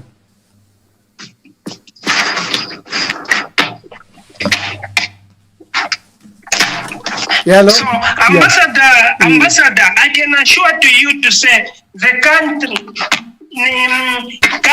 apapata Africa ndiye parapati kondola bila to say apa ngati ni motoka yufunika toto ovavo kuchinja mabelinzi kuchinja malinzi everything masimu yonse kuchinja. This is where we are today to say we need the total overhaul. Ngati ni motoka ni nishutosa chusi apa government ba Africa ya UPND yutosa chusi and na oil yukumwa jala chusi cheka ni oil eka. That's why I'm saying tomorrow people will be celebrating. So those who will be celebrating the presidential address, don't think that they will be celebrating about the speech for tomorrow, but they will be celebrating to say we are near now to get the independence. We are near now to overhaul the country. We are near now to bring rule of law in the country, because there's no rule of law in the country. We don't have rule of law in the country. Emmanuel Mwamba, the country where it is today, Ambassador, remember my case. The one who started it was Gilbert Luswaniso. I remember. I remember after Mwense Council Chairperson and Mukushi by-elections, and Gilbert posted that the next seats will be your seat, Petauke and Lumezi, and it came to pass. Yes, and me, I never had any offense. Yeah. But then they knew to say they are going to kill me. The way they killed it, they went to Chairperson. And then we can have the press singer today saying that no, Anatawa, no, Anatani. So they were going even to celebrate my blood, to sing my blood. And today, Luswaniso can even remove his mouth to say, no, Anatawa would associate civil. If he was innocent, he would have been there. So Luswaniso really wanted my blood. That's why you can see to say, Luswaniso nikabijiranta kwa ipakaja is a snake. Because look, is that rule of law, even during ECL allowed any person to stand as independent. Rupia Banda, Sata, Mwanawasa, Chiruba, even Kaunda allowed the people to stand independent. But then today they are saying that no, we will never allow anyone to stand independent. We will be abducting them. And then even the police are crapping. Because in a normal country where there is rule of law, Gilbert Luswaniso was supposed to be behind bars today as we are talking, to help in investigation in so many cases of abduction in the country. Wonderful, wonderful. To our dear viewers, I think it's time to open lines. If you have a question for our dear brother, Honorable Jay Banda. We're discussing the rule of law and the state of our country. Tomorrow, the head of state is officially opening Parliament. This is his last address to us before we go to elections in 2026. Musokotwane, a week from now, will present the national budget for the 2026 budget. Again, that's the last budget that you will present before we go to elections in 2026. What is the state of Ambassador, country? before you open calls, yes. I want just to address it. Yes, I'm asking for 2 minutes. You have the time. You are my guest. Yeah. So, Ambassador, today, the country, people are crying. There's no electricity. Kulia mundanga guleli ni ndio, we can free to come to say, ni gulile to the 1 month.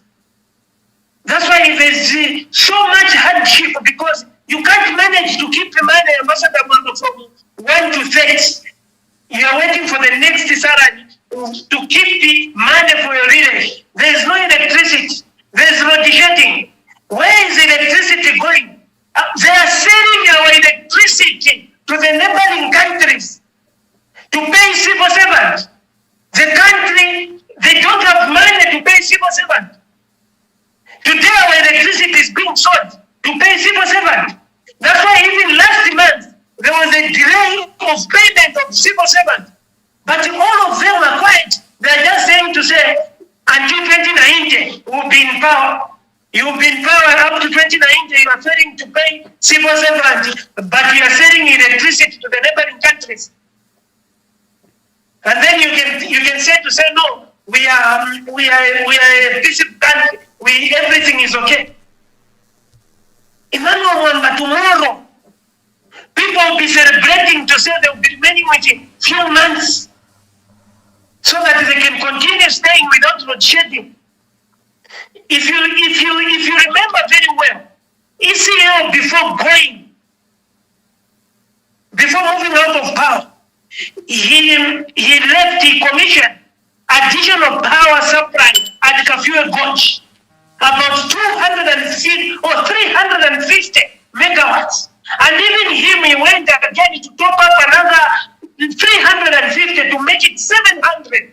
Where is that 700 going today? And those generators are underground. We can't say that they can be affected by water. No, because they were installed underground. They are different with those in Kariba. But where is the power going? The people are suffering no power, only 3 hours a day. And then you can say no, we'll be there until 2019. The people are in prison. Anyone who just speak, whoever you know to say that one has got political influence, is in prison today. If he's not in prison, he's in exile. And then you're thinking that you're running a country. Can you run a country with that heart?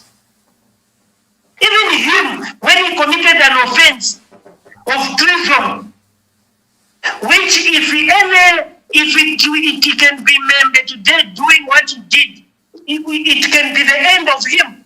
Because if you remember very well, the youths in Mfungwe, in Zambezi Chavuma, people were shot. In Chingora, youth were shot. In Kangoyo, a youth was shot. All of them, none of the officers who have shot those people are behind bars. But check when ECL was in government, anyone if a police officer shoot a youth, who account for it. A person who shot Joseph Kaunda and Samansam, where is that officer today? He's inside, in prison.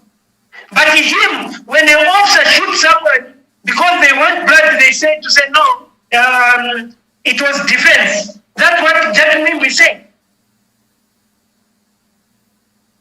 And indeed, Jack Wimbu should know to say the blood of those youths, they will haunt him. That's why today the youths, they don't want him in his constituents. And I can tell you to say, he's going together with his boss. Wonderful. Honorable Jay Banda, we're opening the lines. I think I can see you are referring to this video where the youths were demanding for for Honorable Jack Wimbu's resignation. That's a video I'm showing. Let me take a few calls, Honorable Jay Banda. Listen to them, then I'll bring you on to answer.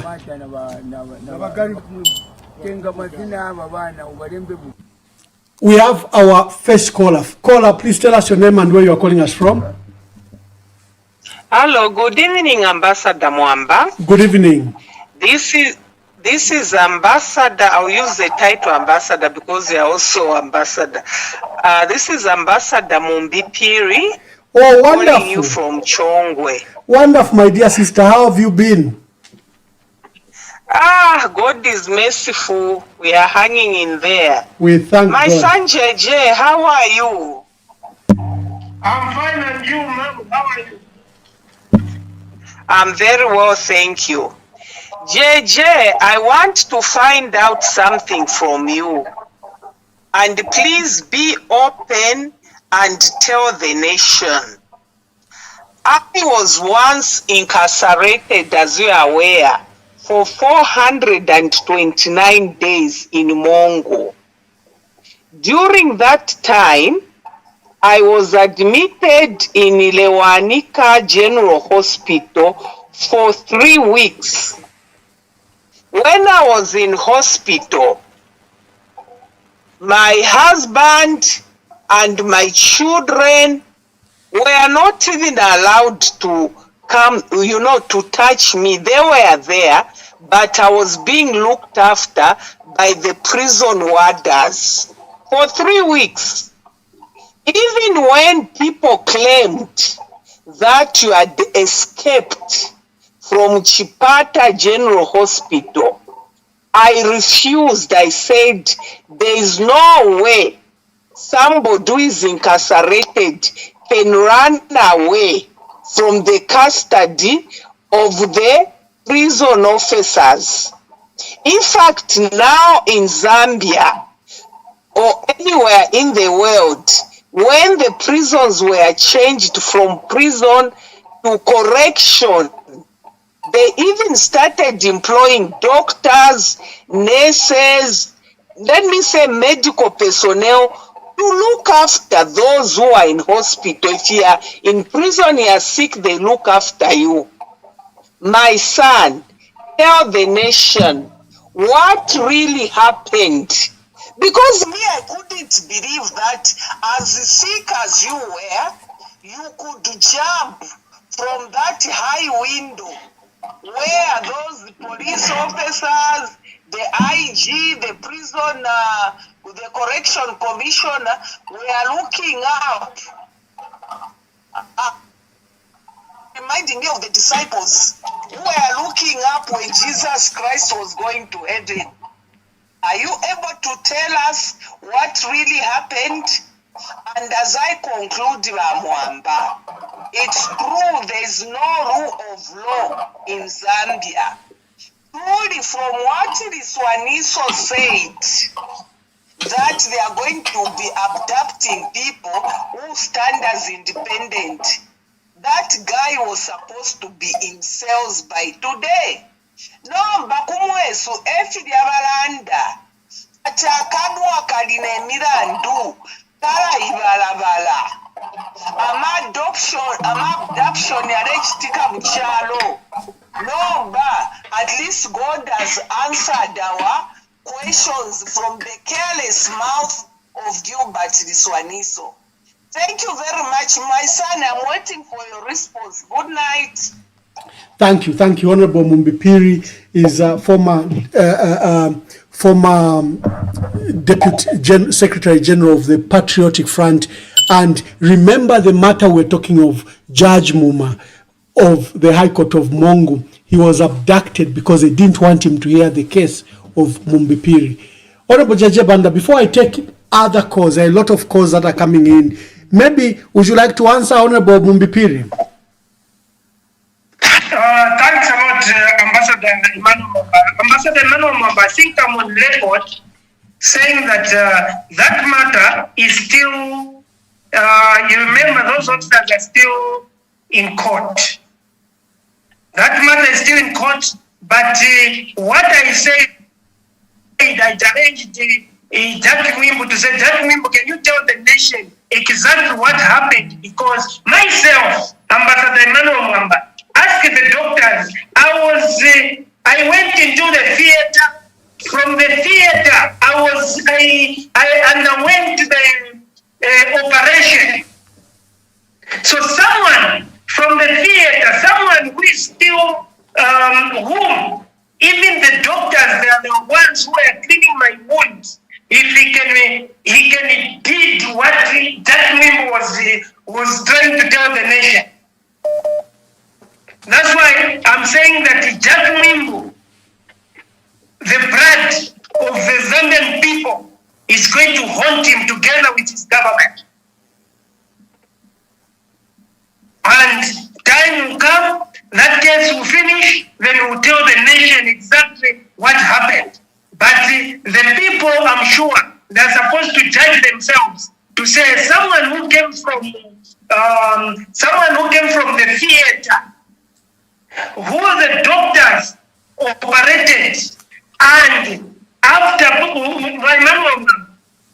Mkumva mweti nsenga, question code, muntu atoka mtheater, amungamba, nomutunga, akalina vironda, oenda lini, menda ni paralyze, anga jumbe, ni chimozi kukamba chimuntu, aliye manja, then mwa Emmanuel Mwamba Mwamba to say, Aninyata Mbama, Mukena Koti Kyo Mjubira, Kyo Mchitadi Poti, or Kyo Mjubira Simonati, Mundarie Manja Ninyata Mbama, Mwizona Kovichiki Kambuya Kufamene.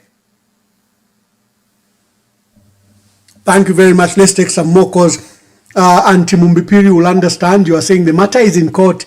And two, you came from theater. There's no way you would have escaped. I think that statement is very loaded. I think Honorable Mumbipiri understands. Let me take some more calls. Hello, caller. Please tell us your name and where you are calling us from.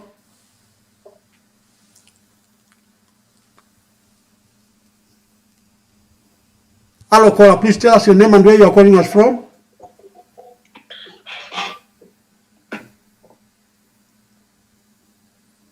Oh, these callers muted themselves and they can't see that.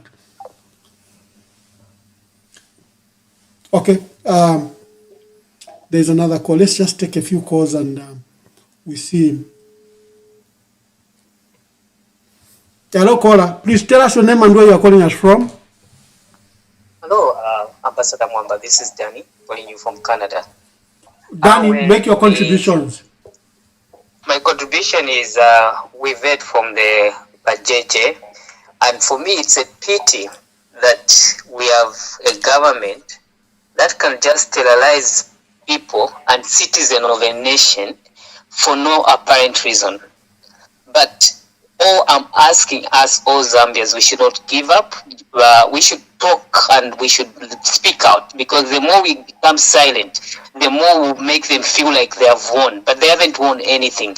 So we'll continue praying for you, Ambassador, Honorable JJ, and even for you, Ambassador Mwamba, continue doing what you're doing. That's just my contribution for today. Thank you and God bless Zambia.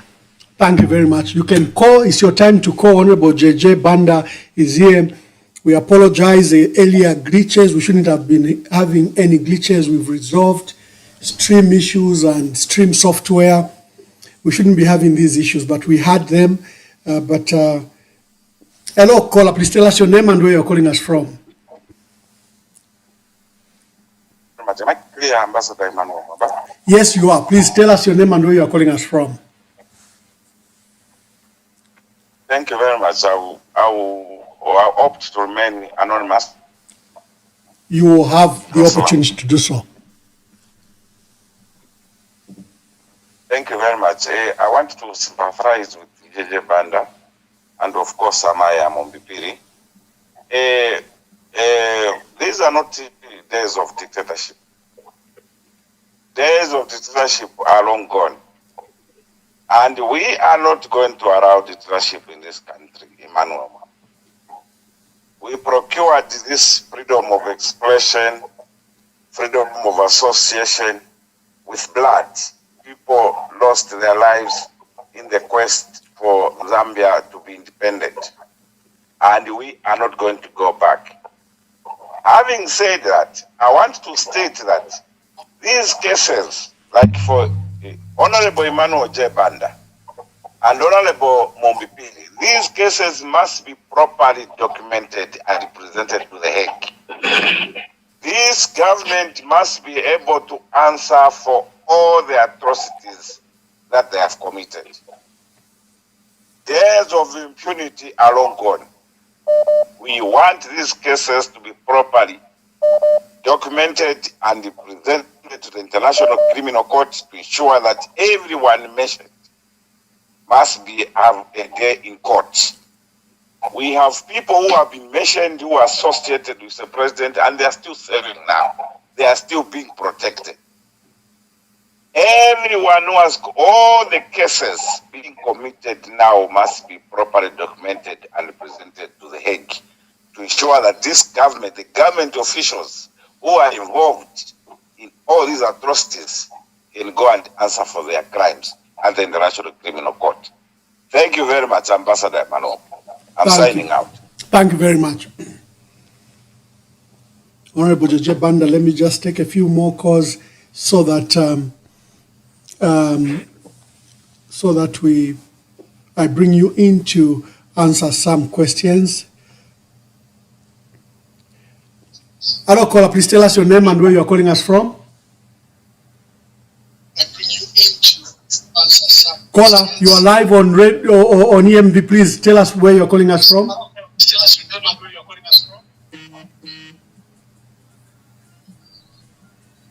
Hello, caller. Please mute your other device and answer.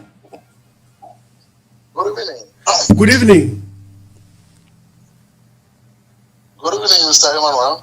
Good evening. Please make your contribution. Tell us your name and give us your contributions. Dixon calling you in Lusaka. Yes, Dixon from Lusaka. Make your contributions. Yeah, I just want you to clarify or asking Honorable Jay Banda. Yes, what's your question?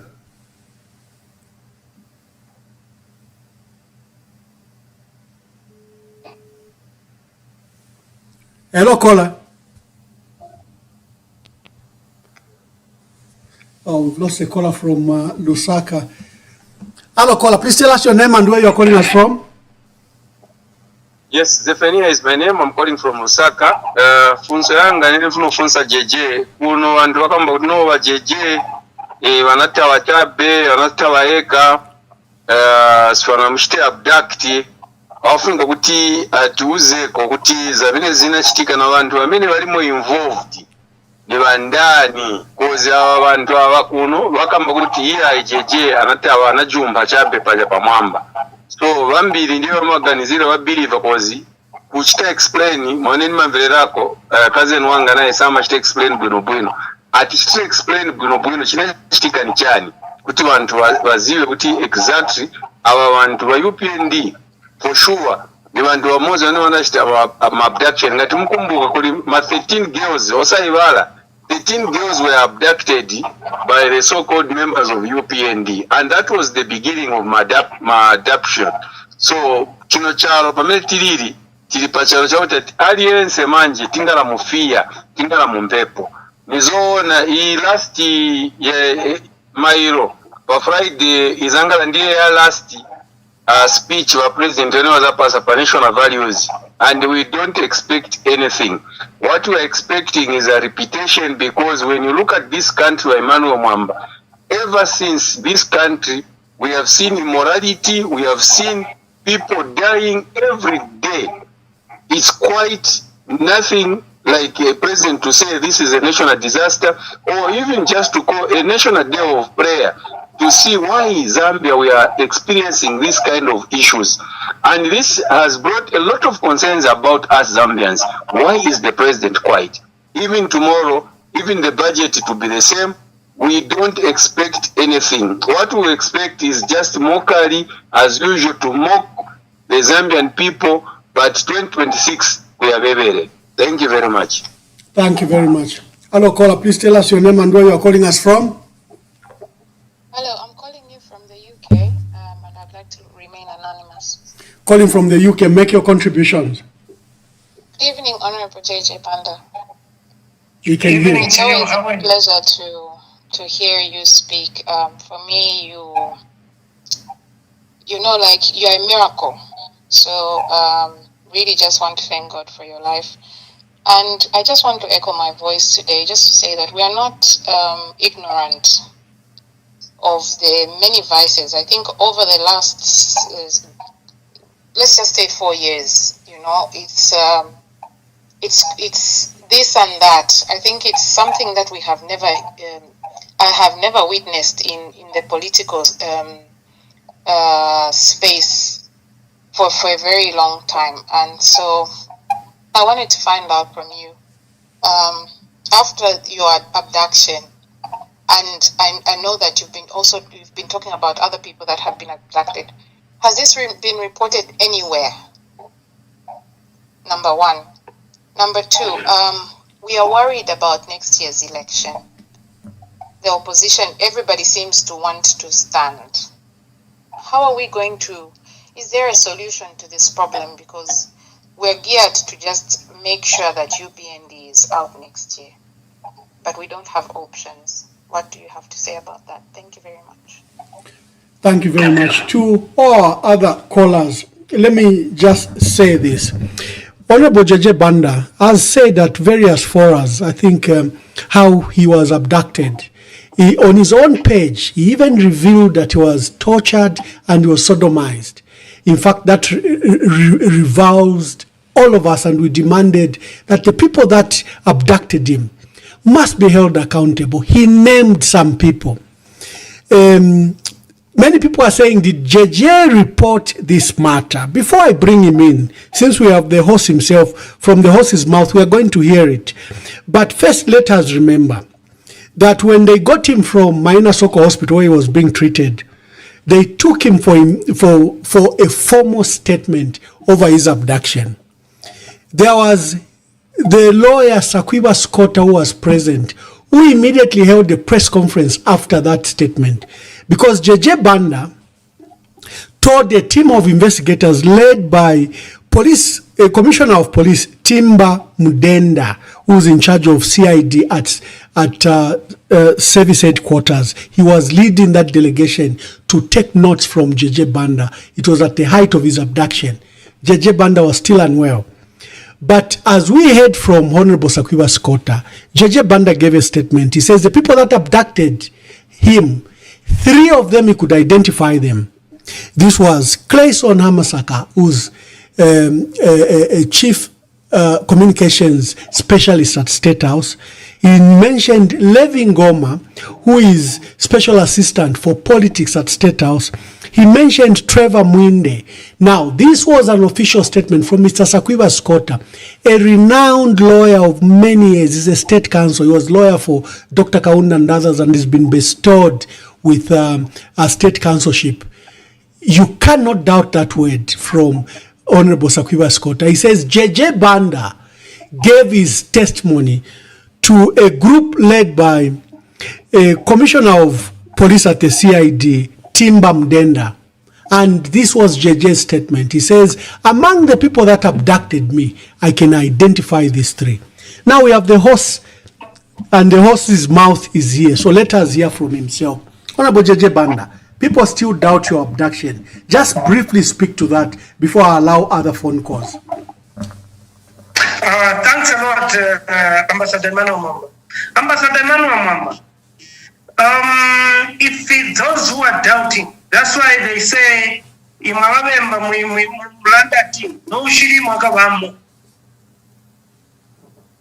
not there today, in future you will see that your son will be the victim. Even the first time when we had the abduction, and if you remember, Ambassador Emmanuel Mwamba, the MP was mentioned, one of the MP was mentioned in that first abduction of those 13 girls, which those girls, if you remember very well, they were taken by government, and up to now, no any abductees has ever voiced out. So the Zambian people should even ask about those 13 to say, why haven't they voiced out anything? And why were they were not released or taken to their parents, but government were keeping them. And one of the name for the member of parliament was mentioned. Who is Romeo Kangombe was mentioned, MP for Sesheke, in that abduction. But you saw there was no arrest. He just exculpated himself on social media to say, no, I'm not involved, I'm not the one. He was never called by any police officers to investigate him about that abduction. And those youths who were found, if you remember very well, Ambassador Mwamba, those youths, one of them, they said to say, we are asking for the Zambian people to forgive us. We want to repeat again when we come out. Because they knew to say they were coming out, because they were promised to say, you will be released. And when they went to Mwendeshi, Ambassador Emmanuel Mwamba, you saw they were thrown outside so that they can go free to wherever they can go. But lucky enough, when they were asked to say jump, you should go. Some of them, their bones were broken. They couldn't manage to land. dead.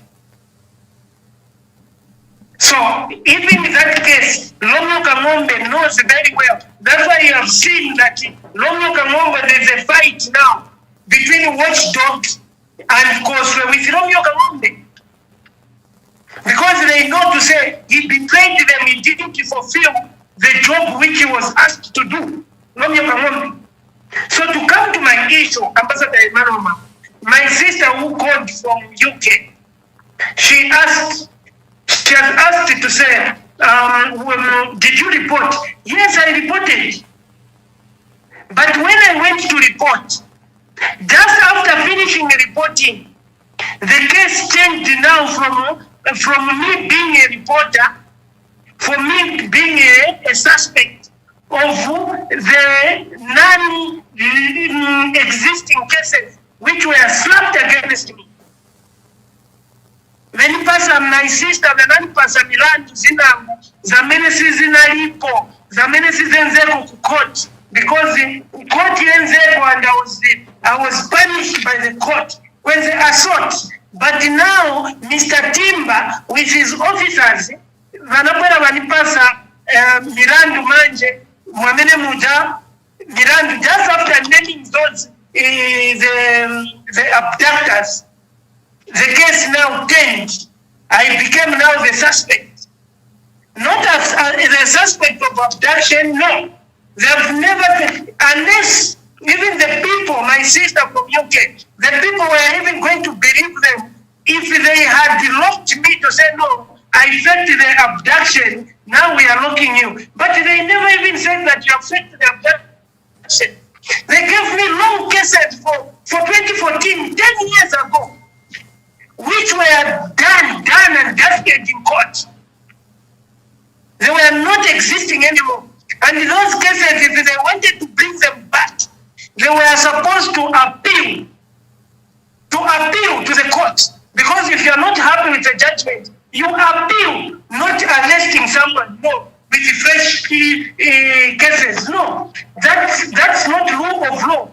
That's like independence. My sister there, let's start talking. We need to get independence back. So the matter was reported, but it was changed. It was ignored, not changed, but it was ignored. They brought another case. They charged me another case. Then up to now, Timba, who was leading that team, Jack Wimbo, and the same Mr. Kainde Ichirema, has never talked about that abduction. Because they know to say it's their people involved. I'm sure even for Mwense, I'm sure they are the same people. That's why up to now, up to today, the nation has never been told the person who abducted the former mayor, the rate for Mwense. Up to now, no one knows. Kulie oziva mchakuti enzekita abduct no bayaula Mwense Council chairperson. Yes, but the Zita is there. That person was caught using the phone. Why can't they get those people behind that incident? But the government is quiet. But kuti venzeni ngombe, kuti kunapewa ngombe, naseme munamvera kuti wozo wanapasiwa, because manje kupa ngombe, my sister ku UK huko, kupa ngombe manje, it's a non-bearable offense. But kupa muntu kulipa, it's not an offense now. You are being rewarded. Getting blood for someone, you'll be rewarded. Because they need it. And the youth, we don't know. And then the praise singer today wants to come to say, no, we don't have a child. Baba. Then the other issue, my sister from UK, Ambassador Mwamba, she was asking to say, still they were all voting, but what was up with hakainde na UPND chifukwa bachosa but who voted and so my sister, even I can assure to you to say plan B is in motion. The candidate is there, but what I can ask you, soon we endorse that candidate who come here and explain to the people about plan B. Plan B is there. Plan B is not dead. Plan B, the people in our country just know to say plan B is there. We know it. And you remember me, we first went to Eastern Province on that tour with the Red, the owner of Plan B. From Eastern Province, Chipata went to church. From Chipata, we touched all the districts. From there, we went to Copper Belt in church with the Red, the owner, the founder of Plan B. We went to Copper Belt. From Copper Belt, with the founder, we went into Lusaka, where we had to do Lusaka. It came to stand still with the Red, the founder of Plan B. From Lusaka, we went into Central Province. You saw how he was victimized at the Catholic Church there. So Plan B, for us, who were close to the founder of Plan B, we know Plan B is still existing. It's there. But what I can only ask is, these opposition leaders, let's come together. Let's come together. Let them come together. That's why you are seeing now to say, Wakuru, muvera pamanji, muvera pamonse ma opposition Wakuru. If you are failing to sit down, and then come up with one person, the youths, they will do that. You have seen what has happened in Nepal. The youths, they have overthrown the government. So this is what will happen in Zambia. The youths now will take over, will say, no. Us will be Plan B. The youths. And we can't fail. Every day we'll be on social media, campaigning, telling the people, fighting for independence. And we are going to manage. Even you, our sister who are in UK, soon, if these elder ones are not coming together, we'll raise some of the youths who come together, and we'll just go with one youth, that's all. Because which means them they don't want. Because this time around, they're supposed to come together and put unit of purpose. And then they should ask themselves, what is the purpose of this unit? The purpose is to get independence because the people have suffered. Look, all the witness on Honorable Kambwiri's case matter, including the chief press singer, Simon Mwewa Maimbuya, said to say Kambwiri wasn't involved and wasn't aware. He refused. The chief press singer, one of the latest vigilante, in Emmanuel Mwamba's voice, he calls them one of the M23. He said Kambwiri wasn't there. All the witnesses, they refused about Kambwiri, about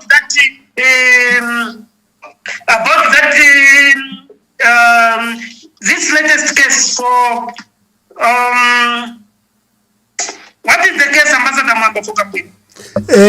Unlawful assembly. Some youths marched to his house. Unlawful assembly, yes. Yeah. For unlawful assembly. All the witnesses in that trial, they said no. Even the same chief press singer, Simon Mwewa, said no. But there was an instruction to say, no, you should just find him a case with answer. And you remember, Emmanuel Mwamba, you posted a confidential letter from State House saying to say those people that are not supposed to be traveling because they will be arrested. How can State House not to say, is the State House the judge today? where they know to say this one will be convicted or this one won't be convicted. Thank you. Let me take the last batch of calls. There's no rule of law. So I can assure to you to say, even what Shishima Kambiri is going through, it's merely politics. You, Ambassador Emmanuel, what you are going through, it's merely politics. You saw how you were beaten, how you were abducted, but the case stemmed from you being the complainant to be the accused. And then people that are still, the press singers, they're still saying to say, no, Mwamba left the country. But they were going to be happy seeing Mwamba under 6 feet. So these people who want to be president, you elder one, please sit down. We are giving you time now. Last time to say sit down. You give people confidence to say you can unite because of unity of purpose. If you fail to do that, the youth will do that. That's why you have seen now the youths, they are coming, a lot of youths, they are launching their political parties. Why? Because it's you, our elder, our parents who are not sitting down, who haven't seen to say there is a devil. We need independence. Thank you, Honorable JJ. Let me take some calls. Yeah. Honorable JJ Banda has given advice, literally, to our senior leaders in the opposition that the duty to come together, or the youths who do it themselves. He has referenced Nepal. For people that haven't followed the matter in Nepal, there was a ban on social media. So when they banned social media, that's staple food for young people. You interfere with social media, you are getting the heart of young people. And they rose, and the entire nation joined them. And the president, prime minister, and everyone else has fled. Hello, caller, please tell us your name and where you are calling us from. Hello? Hello, caller, tell us your name and where you are calling us from. Ambassador, it's Miss Anonymous again. I just wanted to clarify on the reporting. What I meant was, I've listened to Honorable JJ Banda and talking about how he reported it and everything was thrown back at him. But what I meant is, Honorable JJ Banda, the judge and others that have been abducted and survived, has this matter been reported to an international agency or organization like the ICC, something that deals with crimes against humanity? Like, have those steps been taken? Because if we just leave it like this, then it will keep happening. Thank you. I think you're very clear. Yeah. So she was asking if we've reported these matters to the international community. Let me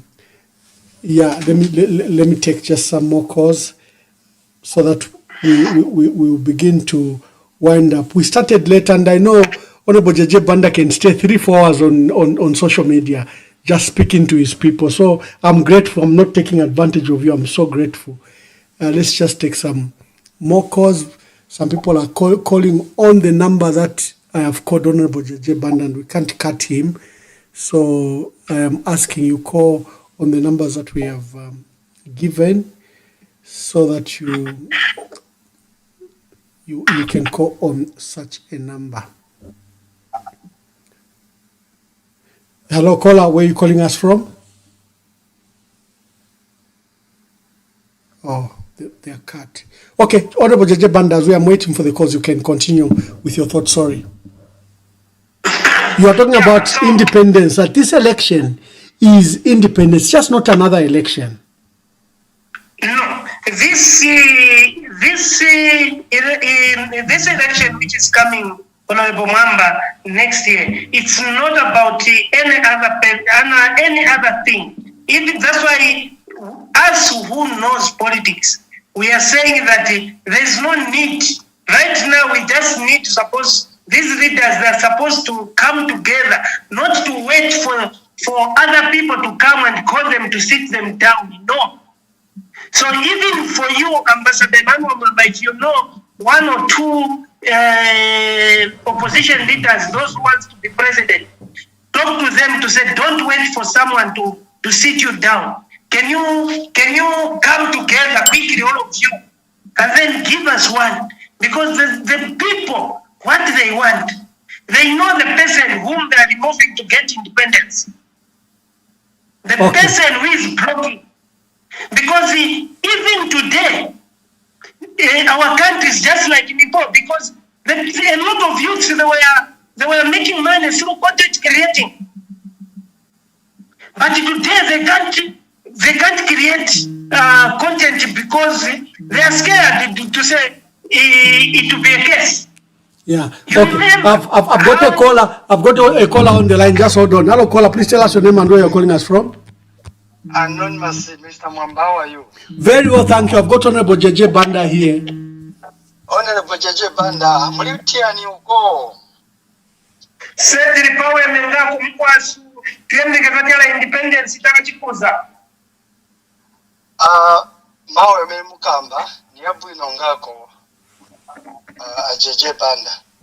But uno mwezi zasta celebrate independence because isebonse mzambia yanganani mavuto emeti pitamu jambira chape mwangana abantu nchito kulibe vakudya nivodula mwende ku hospital kulibe minkwala mundu sanga kulekamwa nishamangiwa antu basova stizo kumene baenda stiziwa chameti zambo chitira celebrate that day chameti za immediate kaende kuti we are free. Which freedom are we going to celebrate? So tipempa all meaning Zambians this time let's shine away with this independence. Let us show the president that your direction is wrong. Sinango chosirizira Jay Banda memawe memwakamba opposition time ya sila tiye ntigwirizane tuone kuti tipeze muntu amene azatisogolera. Tiye ntibweze ufulu wametenze nao because this time muona akulu watu wa brother watu wa Mwamba balikuti imwe mulikuti venangu aba balikuti venangu amangiwa venangu anasoba venangu banafa kusaziba why venangu banafa kusoko kama kuli secretary vakanso ku province china chitika bwanji bana batumira phone kulibe muntu anakambapo balikuti here nitikambe kuti this year there is no independence. There is no way Zambians can go and celebrate when they haven't eaten. There is no job. Bose amasaluni kulibe, baba shop kulibe muntu amene akamba kuti isatakonde only a civil servant. Now civil servant alibe mao sanga vule kamwa. This time yo civil service achinja mulichabe mtundu mozi ndiye ala mululira kulibe mtundu ina ngozala mulira manje independence ili kuti. So my own contribution, Mr. Mwamba and Mr. JJ, this year we are not going to celebrate. Let us leave it to the president and his cadres and his MPs to go and celebrate. As Zambians, let's not go there. Thank you very much. Thank you very much. Hello, caller. Please tell us your name and where you are calling us from. Good evening, JJ and Mwamba. This is Rob, I'm calling from Manchester. Yes, Rob. Thank you so much for this opportunity. You know, JJ just made me. He's a big, good guys cry, and he's made it very clear, and I thank him for making it very clear that we are fighting for independence.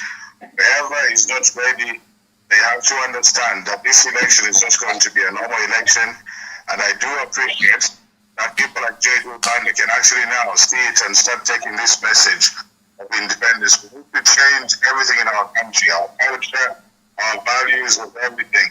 Thank you so much. I just wanted to thank you because this message needs to be spread to everyone in Zambia and everyone around the world that Zambia wants to be liberated and be free again and fly like an eagle. Thank you so much for the message of independence. Thank you. Thank you. Yes, callers, Honorable Jay Banda's message to the opposition leaders is that get together, or the young people will take over. And he says, get your act together. We can't be begging you the whole year, just to get together. And he says, if you don't do it, we'll do it and get one of us to lead. I like that, JJ. That's how young people speak. That's how youth speak. You're literally giving a deadline to our national leaders. Get your act together. We only have 10 months to go.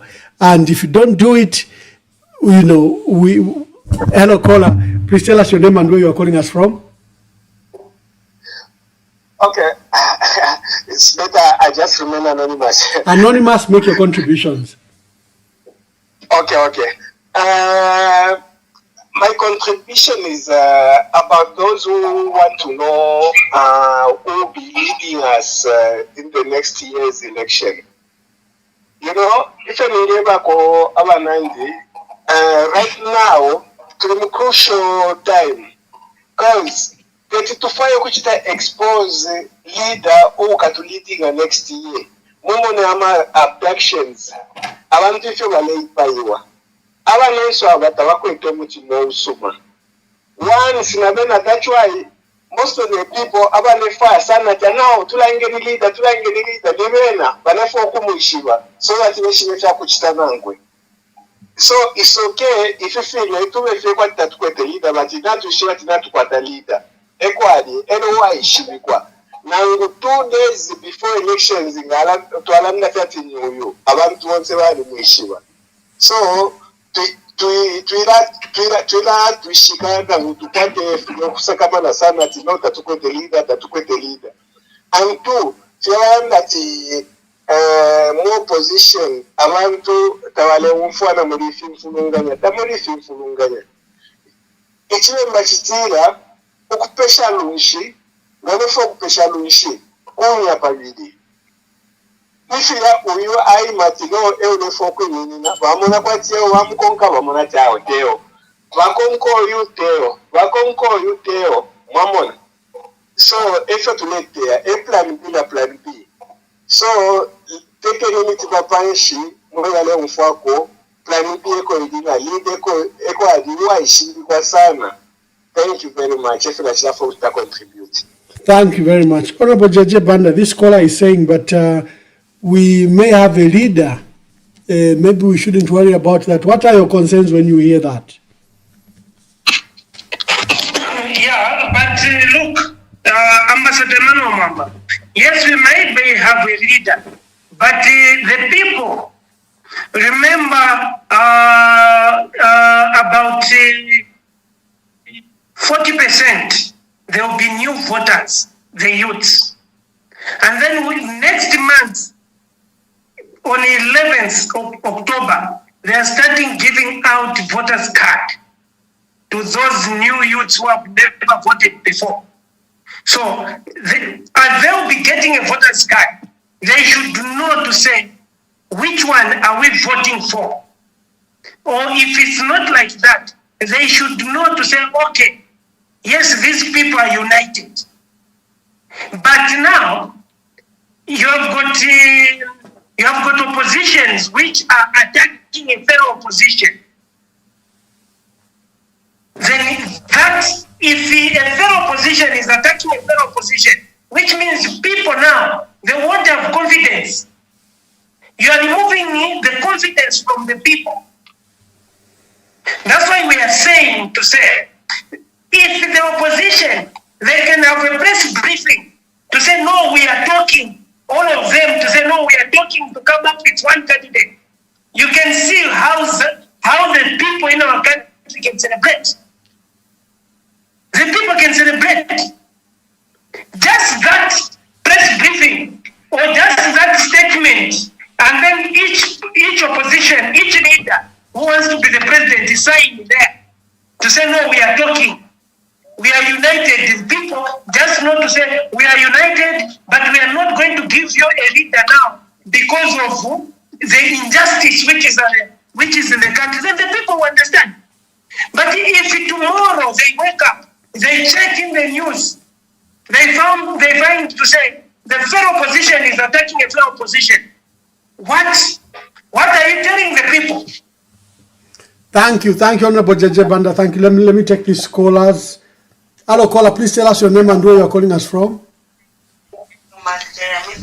natotera bamwamba nebo G40 kunda munongwe ndeni tume nokufuma kuzambia mkwaye Mkwaye bane nabalandepo mkwaye ichikankara twati mwasano kwe bati ba pointi nandire ba jeje iri ikankara sana more especially akwe bati ama leaders besunga tabarefayo kwikala pamo.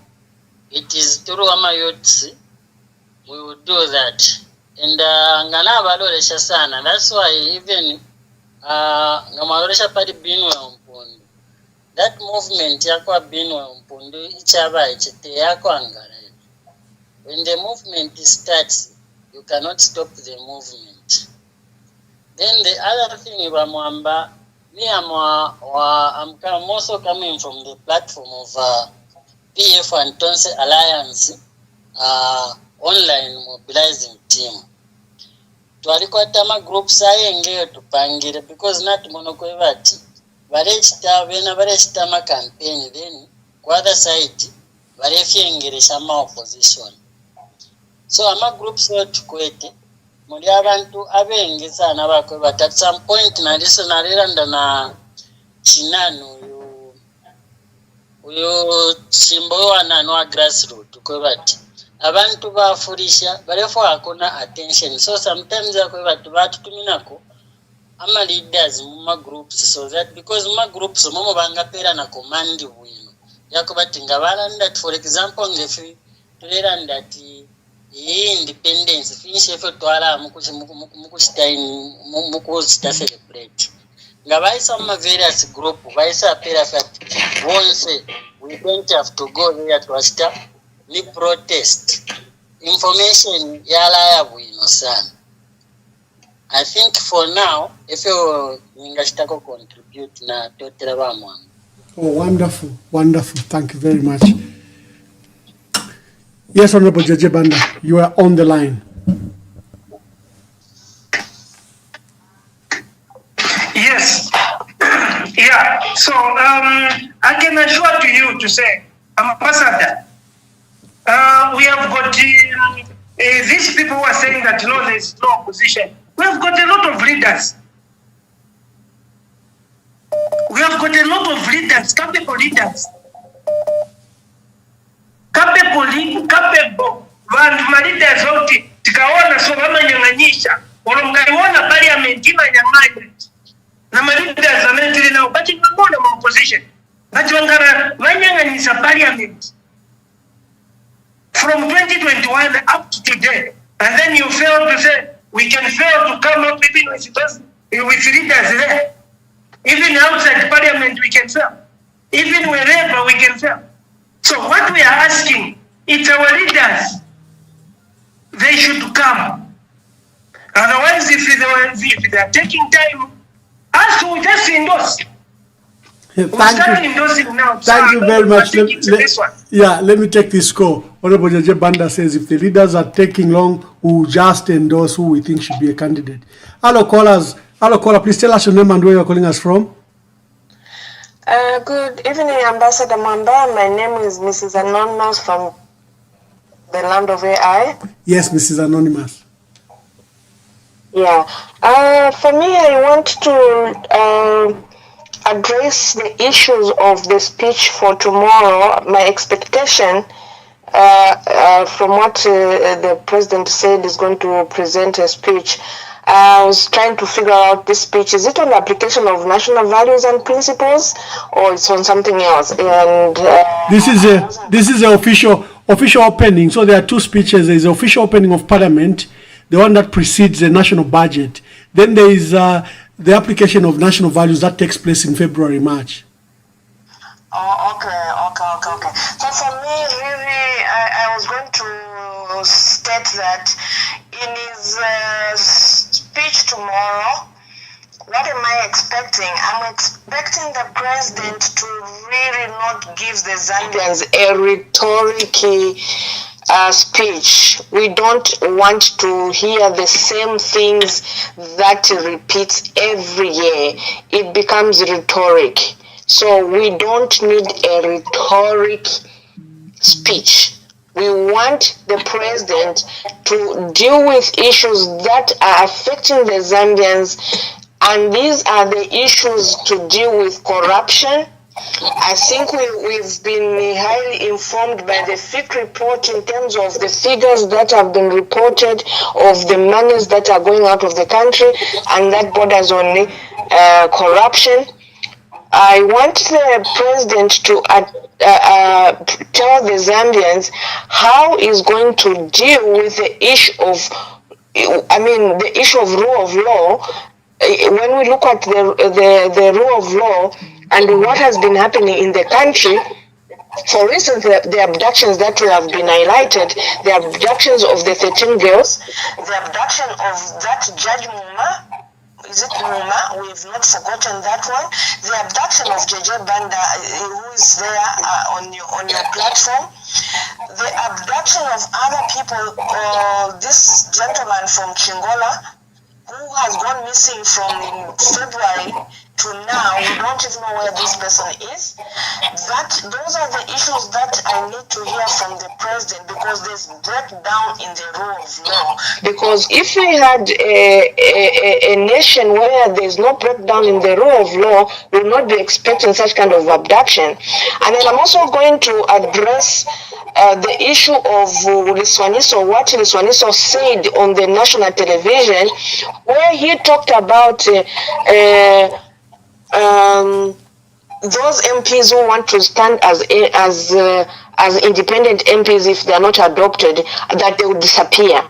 So for me, I concluded that with that kind of discussion, Liswaniso is an abductor, because they will disappear. Meaning what? They are going to abduct those individuals, meaning all these abductions that we've had, they are aware, they are very much aware, and therefore that's why we're saying there's a breakdown in the rule of law. And where is the democracy if you want to deny individual people who want to stand as MPs, as independent MPs? We saw during the PF where they were not adopted. An example is the same Honorable JJ Banda. He went and stood as an independent. We saw Munia Zulu stand as an independent. We saw Binwe Mpundu. They were not abducted. They did not disappear. They were given that chance. That is democracy. So why would you want to ask people that you are going to disappear? For me, it's something else. The other thing, Ambassador Mwamba, that I want also to look forward to is, I would not want to hear the president, because he deferred Bill 7. I've seen the press singer saying he should not be scared to bring Bill 7 back in the House. I'm looking forward to where the president doesn't mention none of that Bill 7 in his speech, because it is before the courts of law, and anything contempt of law.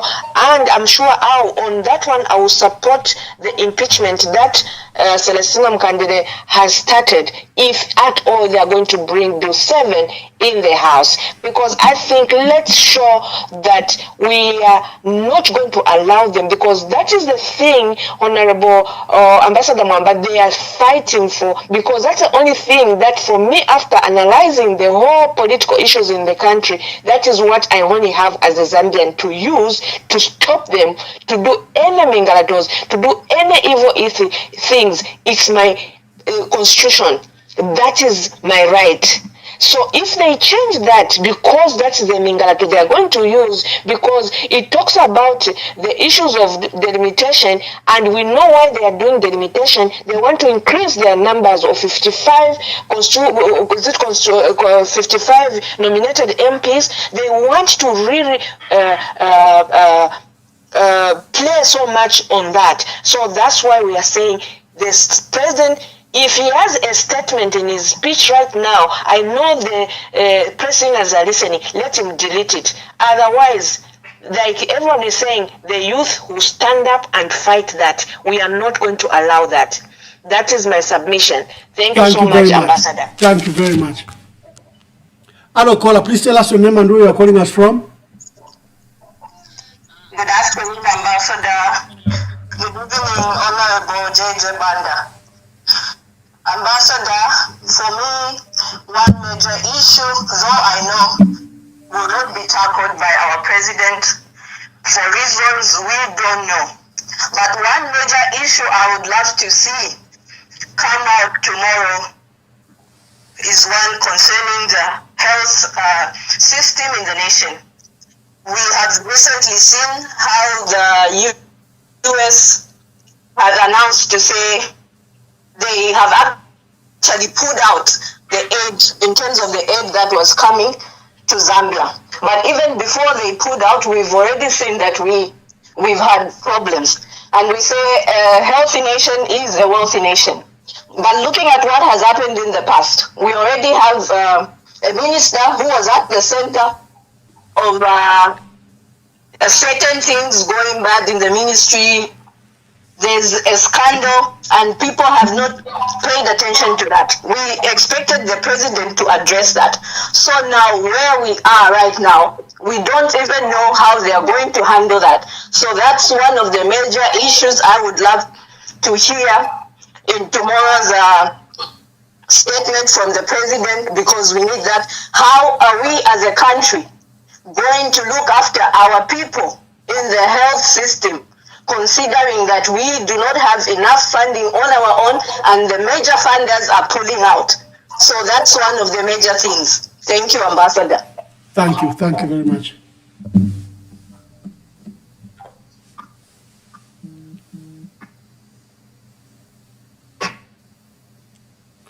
Hello, caller. Please tell us your name and where you are calling us from. Thank you, Mwamba. Nebo Kunda G40. Yes, Kunda. I wanted to utilize the platform, because ama questions are very difficult to ask abantu besima meetings. More especially concerning on the ratio of president were given Luvinda. People were asking, comparing guys what happened when he wanted to stand as a president.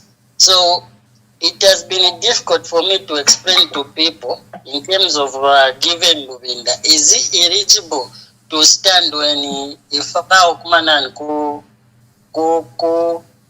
kunanu kunga twakwata convention? So abantu ma questions very pushayengi sana. Why na iletira pa platform yenu? So that abantu abasambira kwefyo ifunde lyalanda. According name No, he's just no is eligible. Honorable Given Lubinda is eligible. Honorable Given Lubinda is eligible. We'll get him to come and say how eligible he is, but he's very eligible. Thank you very much. Hello, caller, please tell us your name and where you are calling us from. This is Pumulos Tumbeko. I'm calling from California.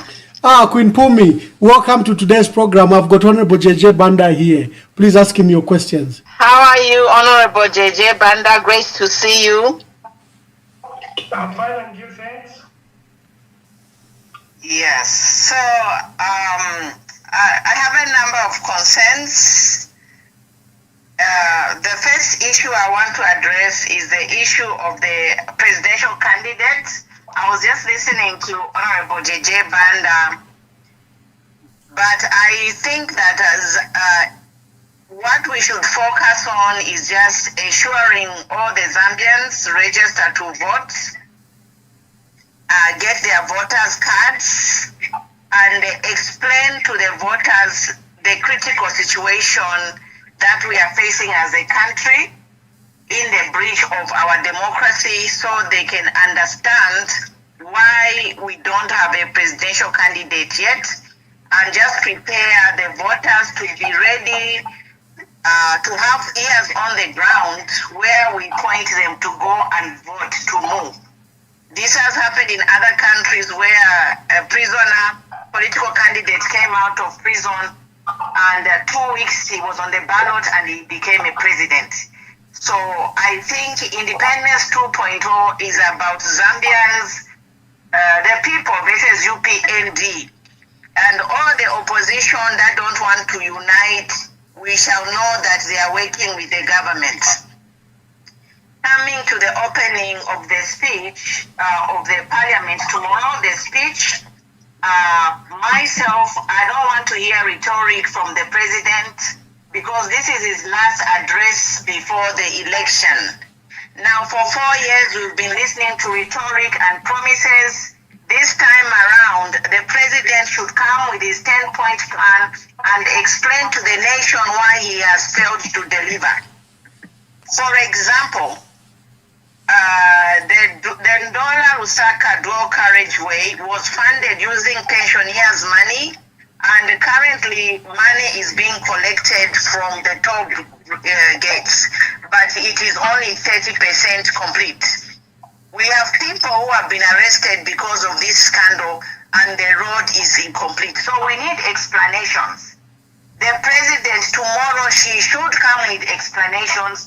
He should be on defense why his government has failed to deliver and is seeking a mandate until 2019. We come to the Sinomine scandal. The government has downplayed it. We saw this man, Simue, actually insult the U.S. ambassador, and we are waiting to get a statement from the government disassociating itself from Simue's comments.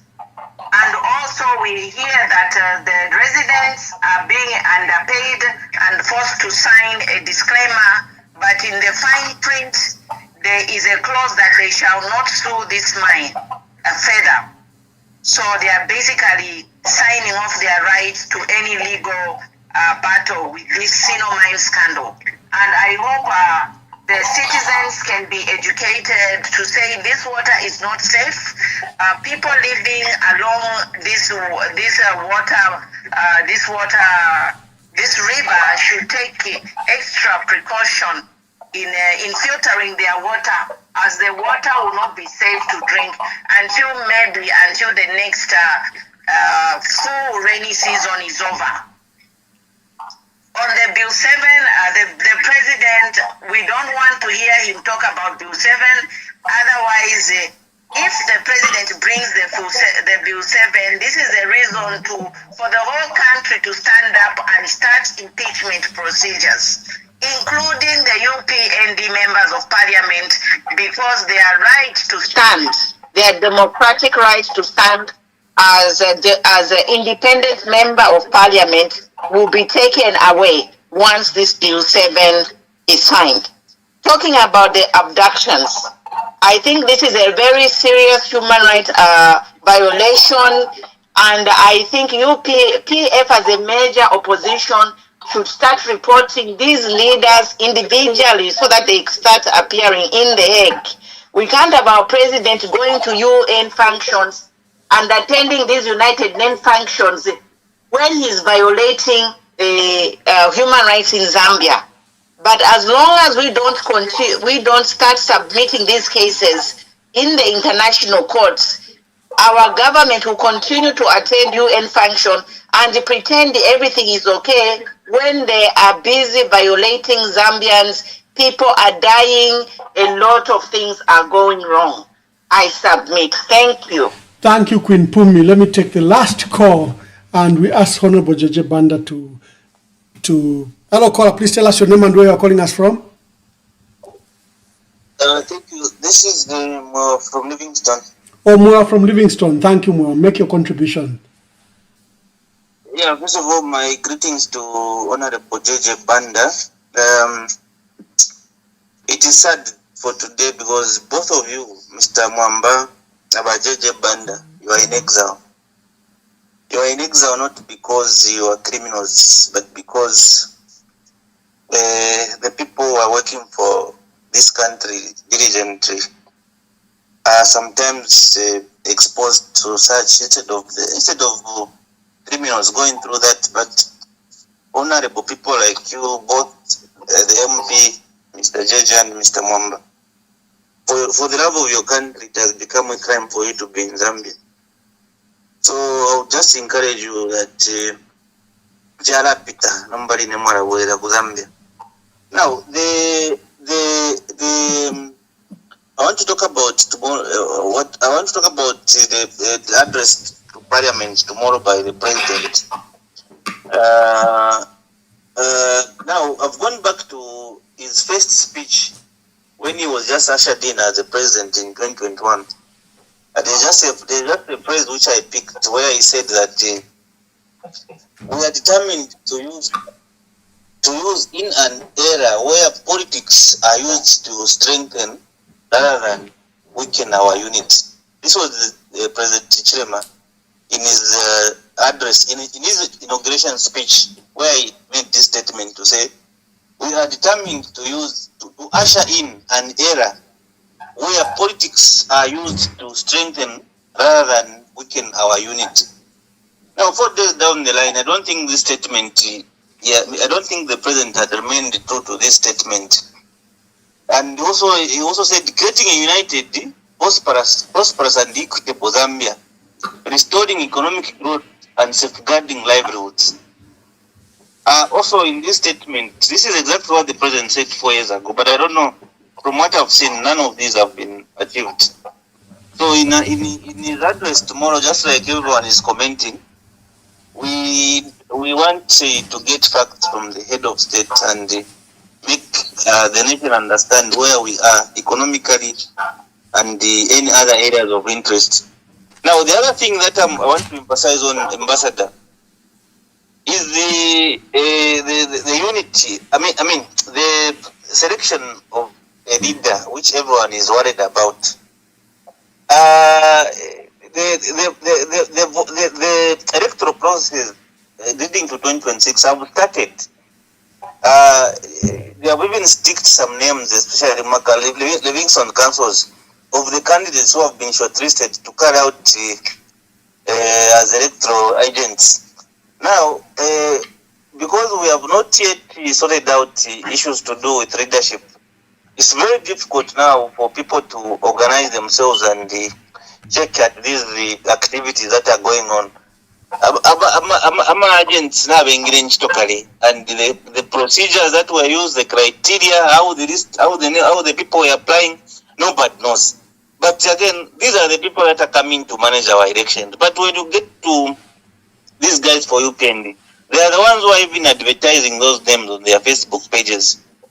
Our opposition, we don't know what is happening. So this problem in democratic that wavika wino wangu kubika leader or leading our opposition, so that I am a process on the three conquer wino. Otherwise, that conquer Mwamba my election voter processes, we are doomed. We will not see any victory. So ndero mbakofe ama Zambians, wherever we might be, I am a process undertake by ICZ. Let's take interest, Papata. Let's take interest. Let's understand the criteria variable of kusara abantu. Abantu badesara badef makwisa. But at the end of it, was some for that. Ama election agency bonse barafu mafe kunanikane kuri baroring but ngara turi careful. And then the other thing is that abena Zambia apatufikire more position Mamwewa sondweleleni okwaso emkwai sondweleleni position turawera barantu bina wakandara manchite fyaso ngara okwata fya instana maka tentu mone freshtika kuma kuri ba electoral commission of Zambia muma council tentu mone fya baresara abantu abakara votesha ama elections next year, then ama vote yesu papada ngawa vote takuri kuyafe kunganda ngawa vote lebe kuri rorera bari penda bwino. And then also on monitoring, Ambassador, ndero mbako feko bati ama monitoring ba elections kube kwa ma organization ngwaingi ichakwe bati abantu bonse pakupenda bakabepo bantu parapene pa burundu pakupenda na tote. Thank you very much. Honorable JJ Banda, that was your last caller. Please begin to answer to any of the callers their concerns, then we can begin to make our closing remarks. Yeah, so Ambassador Mwamba, here I think I can see the caller. Everyone is worried about the unity in the opposition. But what I can assure to you is that these people, yes, for some of us, we know to say they are united. But the ordinary Zambians, they are not convinced that our leaders are united. And they don't know to say the leaders are talking. So now it's their duty to come together. They shouldn't wait for someone or for Emmanuel Mwamba, for me to call them to say, can you sit down? And then can you come up with one person? No. It's themselves now. Let them try. Let them now start organizing each other. Because look where we are going. They have already they have already recruited voter education. Voter educations. Mwamba district. In all the districts across the country. But those when educating, they will be just saying to say, no, here who to vote, it's this one. On the opposition, there's no one. That's why we need our leaders, even just a press briefing to show to say they are united, they are together. Let them give the ordinary people in the country that these people are united and are talking. Because the ruling party, they are busy saying to say, no, there is division in the opposition. So don't just look at the opposition. But we have got capable leaders. We have got a lot of leaders. We have got a lot of leaders. And why we have got a lot of leaders? Because they have seen to say, what kind of a leader do we have? And are the people happy with the current leadership? Where someone is selling electricity to pay civil servants. You are exporting electricity to pay civil servants instead of giving your people electricity so that the people, they can utilize that electricity in different businesses so that they can have food on the table. But you are selling, and then your people now, they're hungry, they don't have food, they don't have anything. Then two, Honorable Ambassador Mwamba, tomorrow we are opening. Yes, tomorrow they are opening Parliament. We need the leaders there at Parliament. Tomorrow it's a test to them. They shouldn't be intimidated by Murusa by saying to say no, we'll punish, or even Chavinga to say no, you do what? Tomorrow, because by opening Parliament, all the foreign ambassadors, they will be in the house tomorrow. They have been invited. So tomorrow we need the braveness from the opposition. If they are not going to give back the leader of opposition back according to the constitution, the way it is, according to the standing order, they are supposed to walk out. If they will be punished, let them be punished by doing the right thing tomorrow. Then the people, they will say to say, yes, they have been punished by doing something good. So tomorrow, if the leader opposition won't take the seat tomorrow there, let them, all of them, walk out. If it's punishment, let them receive that punishment. In fact, that punishment, it's only 7 days.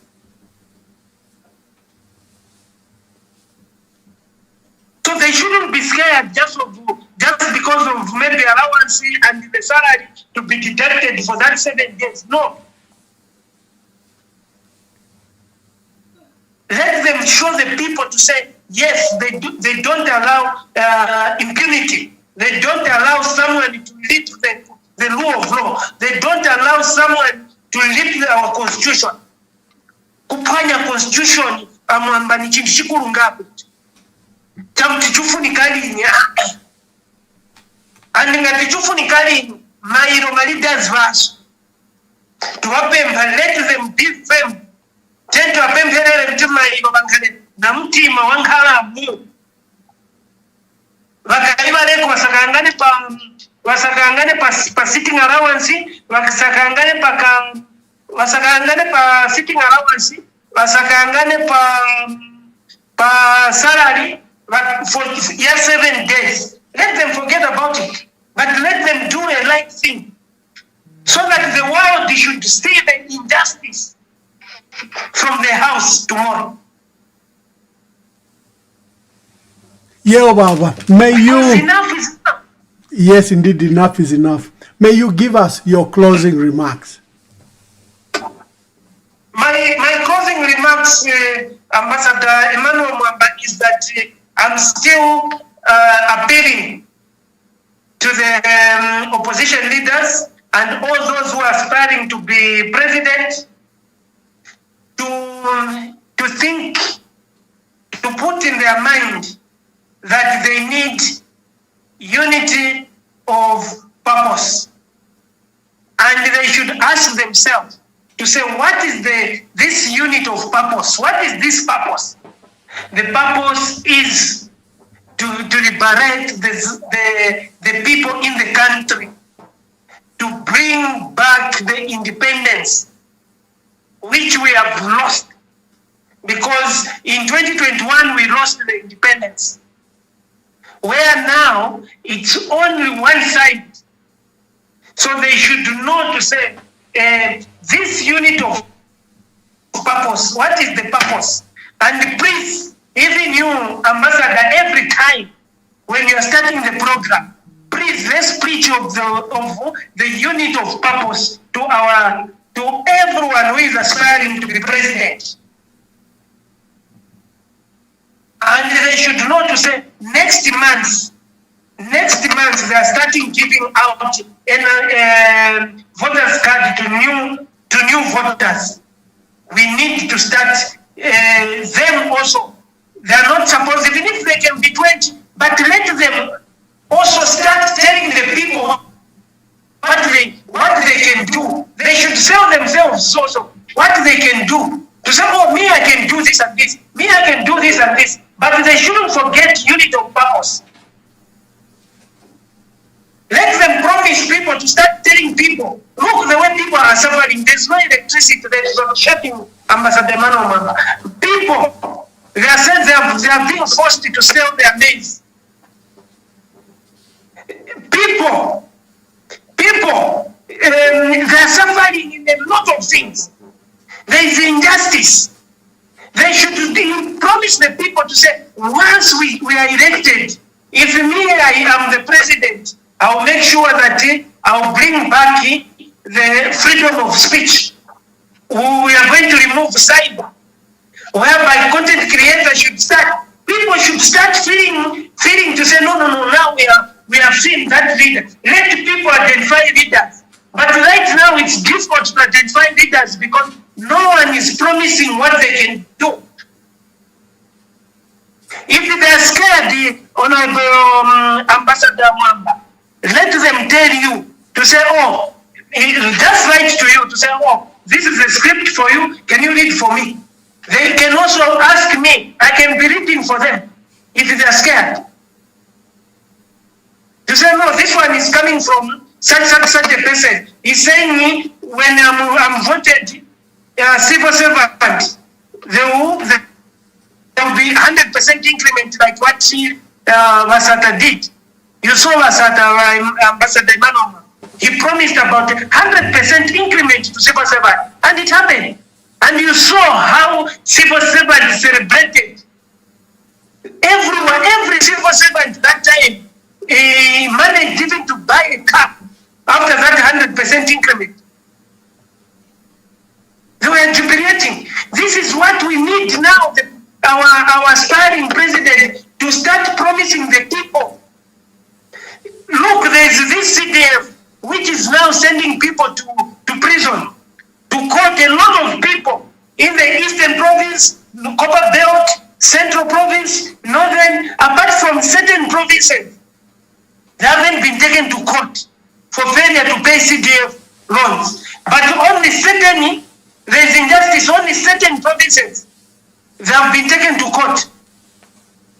Right now, Ambassador Mwamba, if you don't know, and the people, a lot of people have been taken to court for failing to pay CDF loans. But there are certain provinces, no one has been taken to court despite not paying any single way, without paying back any single way. And then what are the presidential aspirants saying about those things? They are the ones who are supposed to talk on behalf of those people, to say no. I'm sure here, when we form government, everyone, since we are going to get independence, no one will be around to pay back, because you can't ask certain provinces to pay back, whilst other provinces, it's just fine, they are not paying back. That is injustice. So we need a leader who will come and abolish, to say no one, after getting independence, no one will pay back the CDF loans. Let the spilled milk, lekani mukaka, wataika pansi, utaike sote kulie uyola, because that's why we are saying independence. Let the person who is going to come to say, immediate when he's voted, load shedding, there won't be load shedding, because we are being load shedded, not because we don't have capacity to generate that power to use in the country. We have, but we are selling power. They are selling power, and the power, that's where they are making money, a lot of money. That's where there is the mother of corruption of selling that power. A lot of leaders in government today, they are making money on selling power because they are sharing. Look about the ambassador. Sorry, I'm talking too much, but time, sorry, forgive me, ambassador. Look about, let's talk about ambulances. No one is talking about ambulances, but the money has been stolen. Today, ambassador, it's September 4th, or it's September 11th. Yeah. 11th today. You remember there's a PS who said that if you want to receive the ambulances by May, I will resign. Did they resign? Nicholas Piri, no, he hasn't resigned. Yes, but the president here is given 2 quarters to come and defend them. They have stolen 150 ambassador, 156 constituencies times 2.2 million. It's how much? Let's just say to say times we remove the 2.2, we remove the 200 on top. We just say 156. That's 312 million. It might be 3 billion. Yeah, 3.1 billion. 3.1 million. Oh, yes, 3.1 billion, sorry, yeah. Yeah, 3.1 billion. All that money, they have plundered it, and no one is talking. And you are going to see even tomorrow the president won't talk about those ambulances, but the people are dying because they are taken to hospital at a late hour. But every day they are saying that no, the previous government stole money. Why is he not talking about this current corruption about the ambulances? Why is he not talking about the money, the corruption at Zesco, where they are selling electricity and sending money into offshore accounts? You saw Ambassador Mwamba. Is it this year or last year where $80 million was transferred wrongly into China? Have they come back the M23, have they come back and explain where that $80 million is? The answer is no, Ambassador. So they're supposed to come back. But I can tell you to say, Ambassador, that $80 million, part of the money, it has gone to purchase their campaign materials. And some money went into offshore accounts. But after independence, who get those money? Because they're in the offshore account. They will be asked to just to pay back, to reverse that money back to ZESCO. That $80 million, it was just a change, which was just shown. If you go to ZESCO tomorrow, Ambassador, go and check the account for ZESCO, for that money which is coming from Botswana, that money which is coming from Namibia, that money which is coming from Congo. Just check that money where it's going. When they pay, sometimes now it's going direct into offshore account. Immediately when it hits the account in our country, then it's being transferred to offshore account. Who is the owner of those offshore accounts? Then can government, Ambassador Mwamba, you have said in so many governments. Have you ever seen a government to have an offshore account?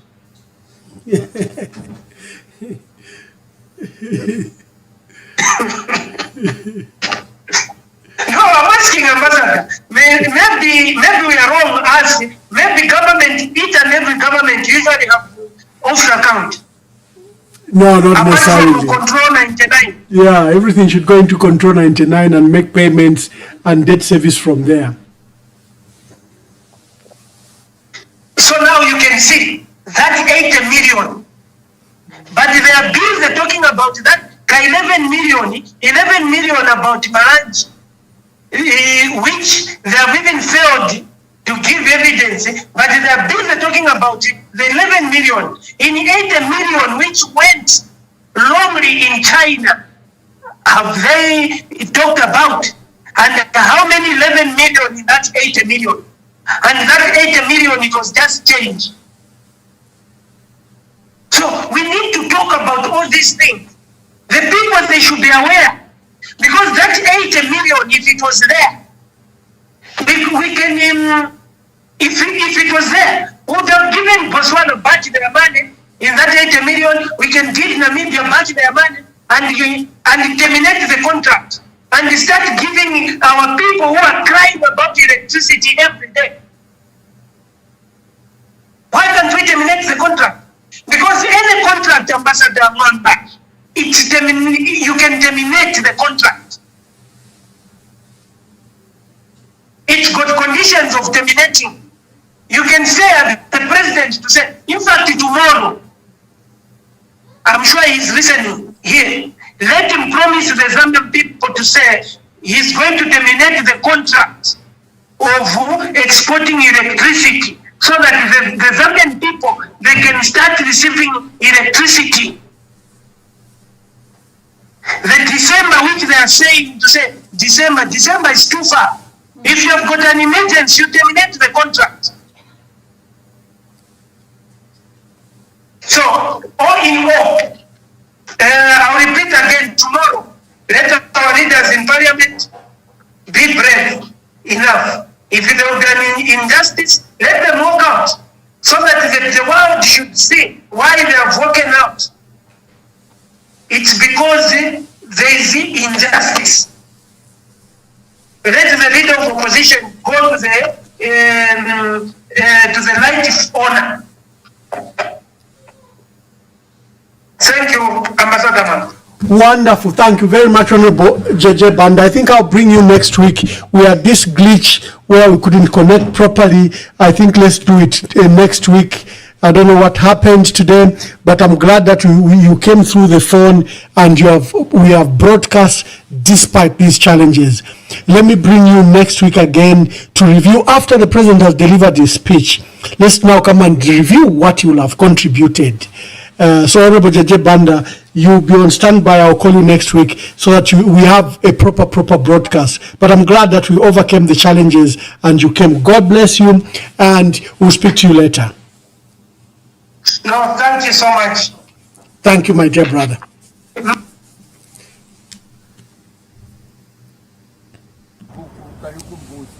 Ukanikumbusha, mnatukumbuka even lero ndera ndapano UPND, not even a single girl na sendamu, but I'm still supporting UPND. Mwabachaki Mwimbu, kulipe mtu alimuna chanjizapo,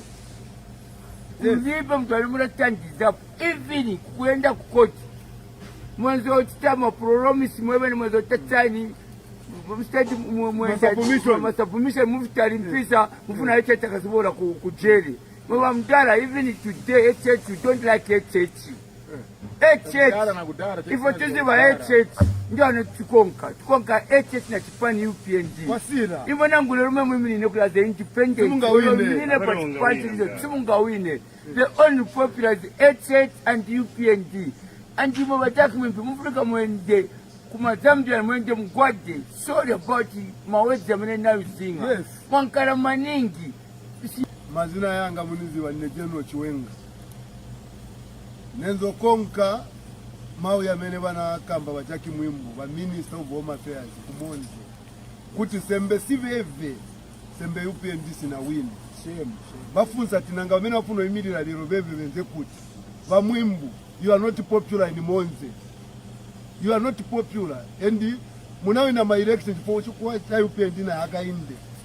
So munawina my election because you are popular. If you are popular, go independent tuone mumonzo.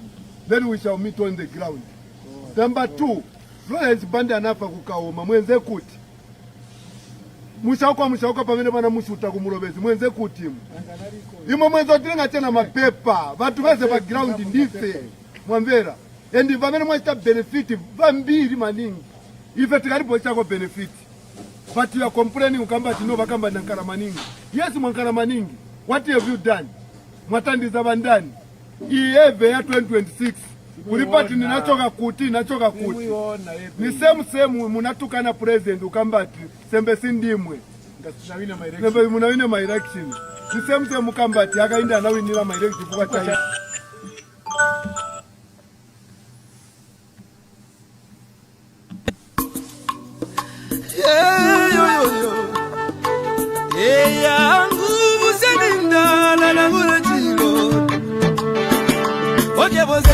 Na kuyalelo devyo bayevi Amita pendwa ya vintu ifisume vyoto Kula kwibukisha Kana depochimo Wimbo wa temenu wa katongi Awazunga wajita katongi Na kula kwibukisha kateka Kaibuku muna kapona Neseko shove pameso Yangu ama umebaya Iyaba maume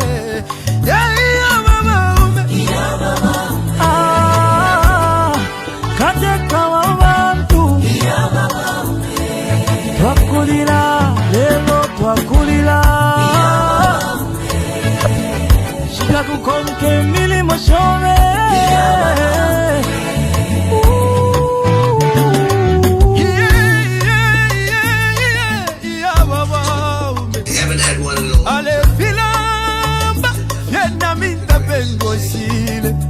Eti kumemo kula dolole avale lilo mwingi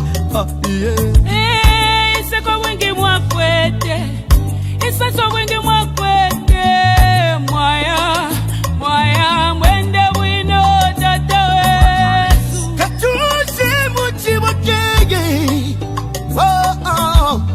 Wali bomba kale Lomba mwatuja tuleli laki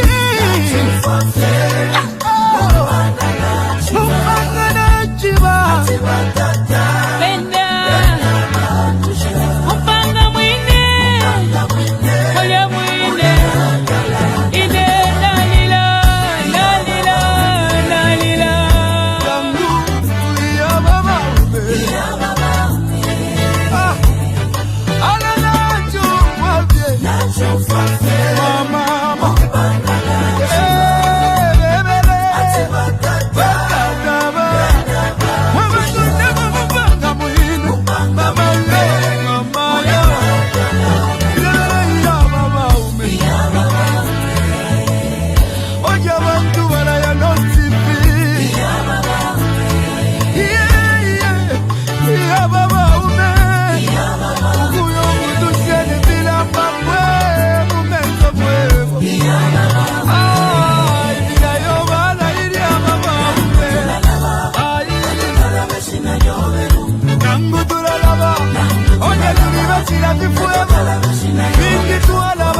ibisebo wapanyiri obwingi okuchinja olusago kumonevo busaka mama uzituwala basiyani chagwa katuse. Wonderful, and thank you for joining us on this broadcast. We have upcoming interviews. We've lined up, I think, John Sangwa, State Council, and Honorable Dolika Banda. You will be informed when these programs are coming up, but these are the two scheduled ones that you should look forward to. John Sangwa, State Council, and Madam Dolika Banda, international banker, international financial analyst. She was former ZCM IH board chairperson, and she's coming to share with us her new journey and her new path. These are the two big outstanding programs you have to look for. Thank you for joining us. God bless you, and we will see you later. Thank you.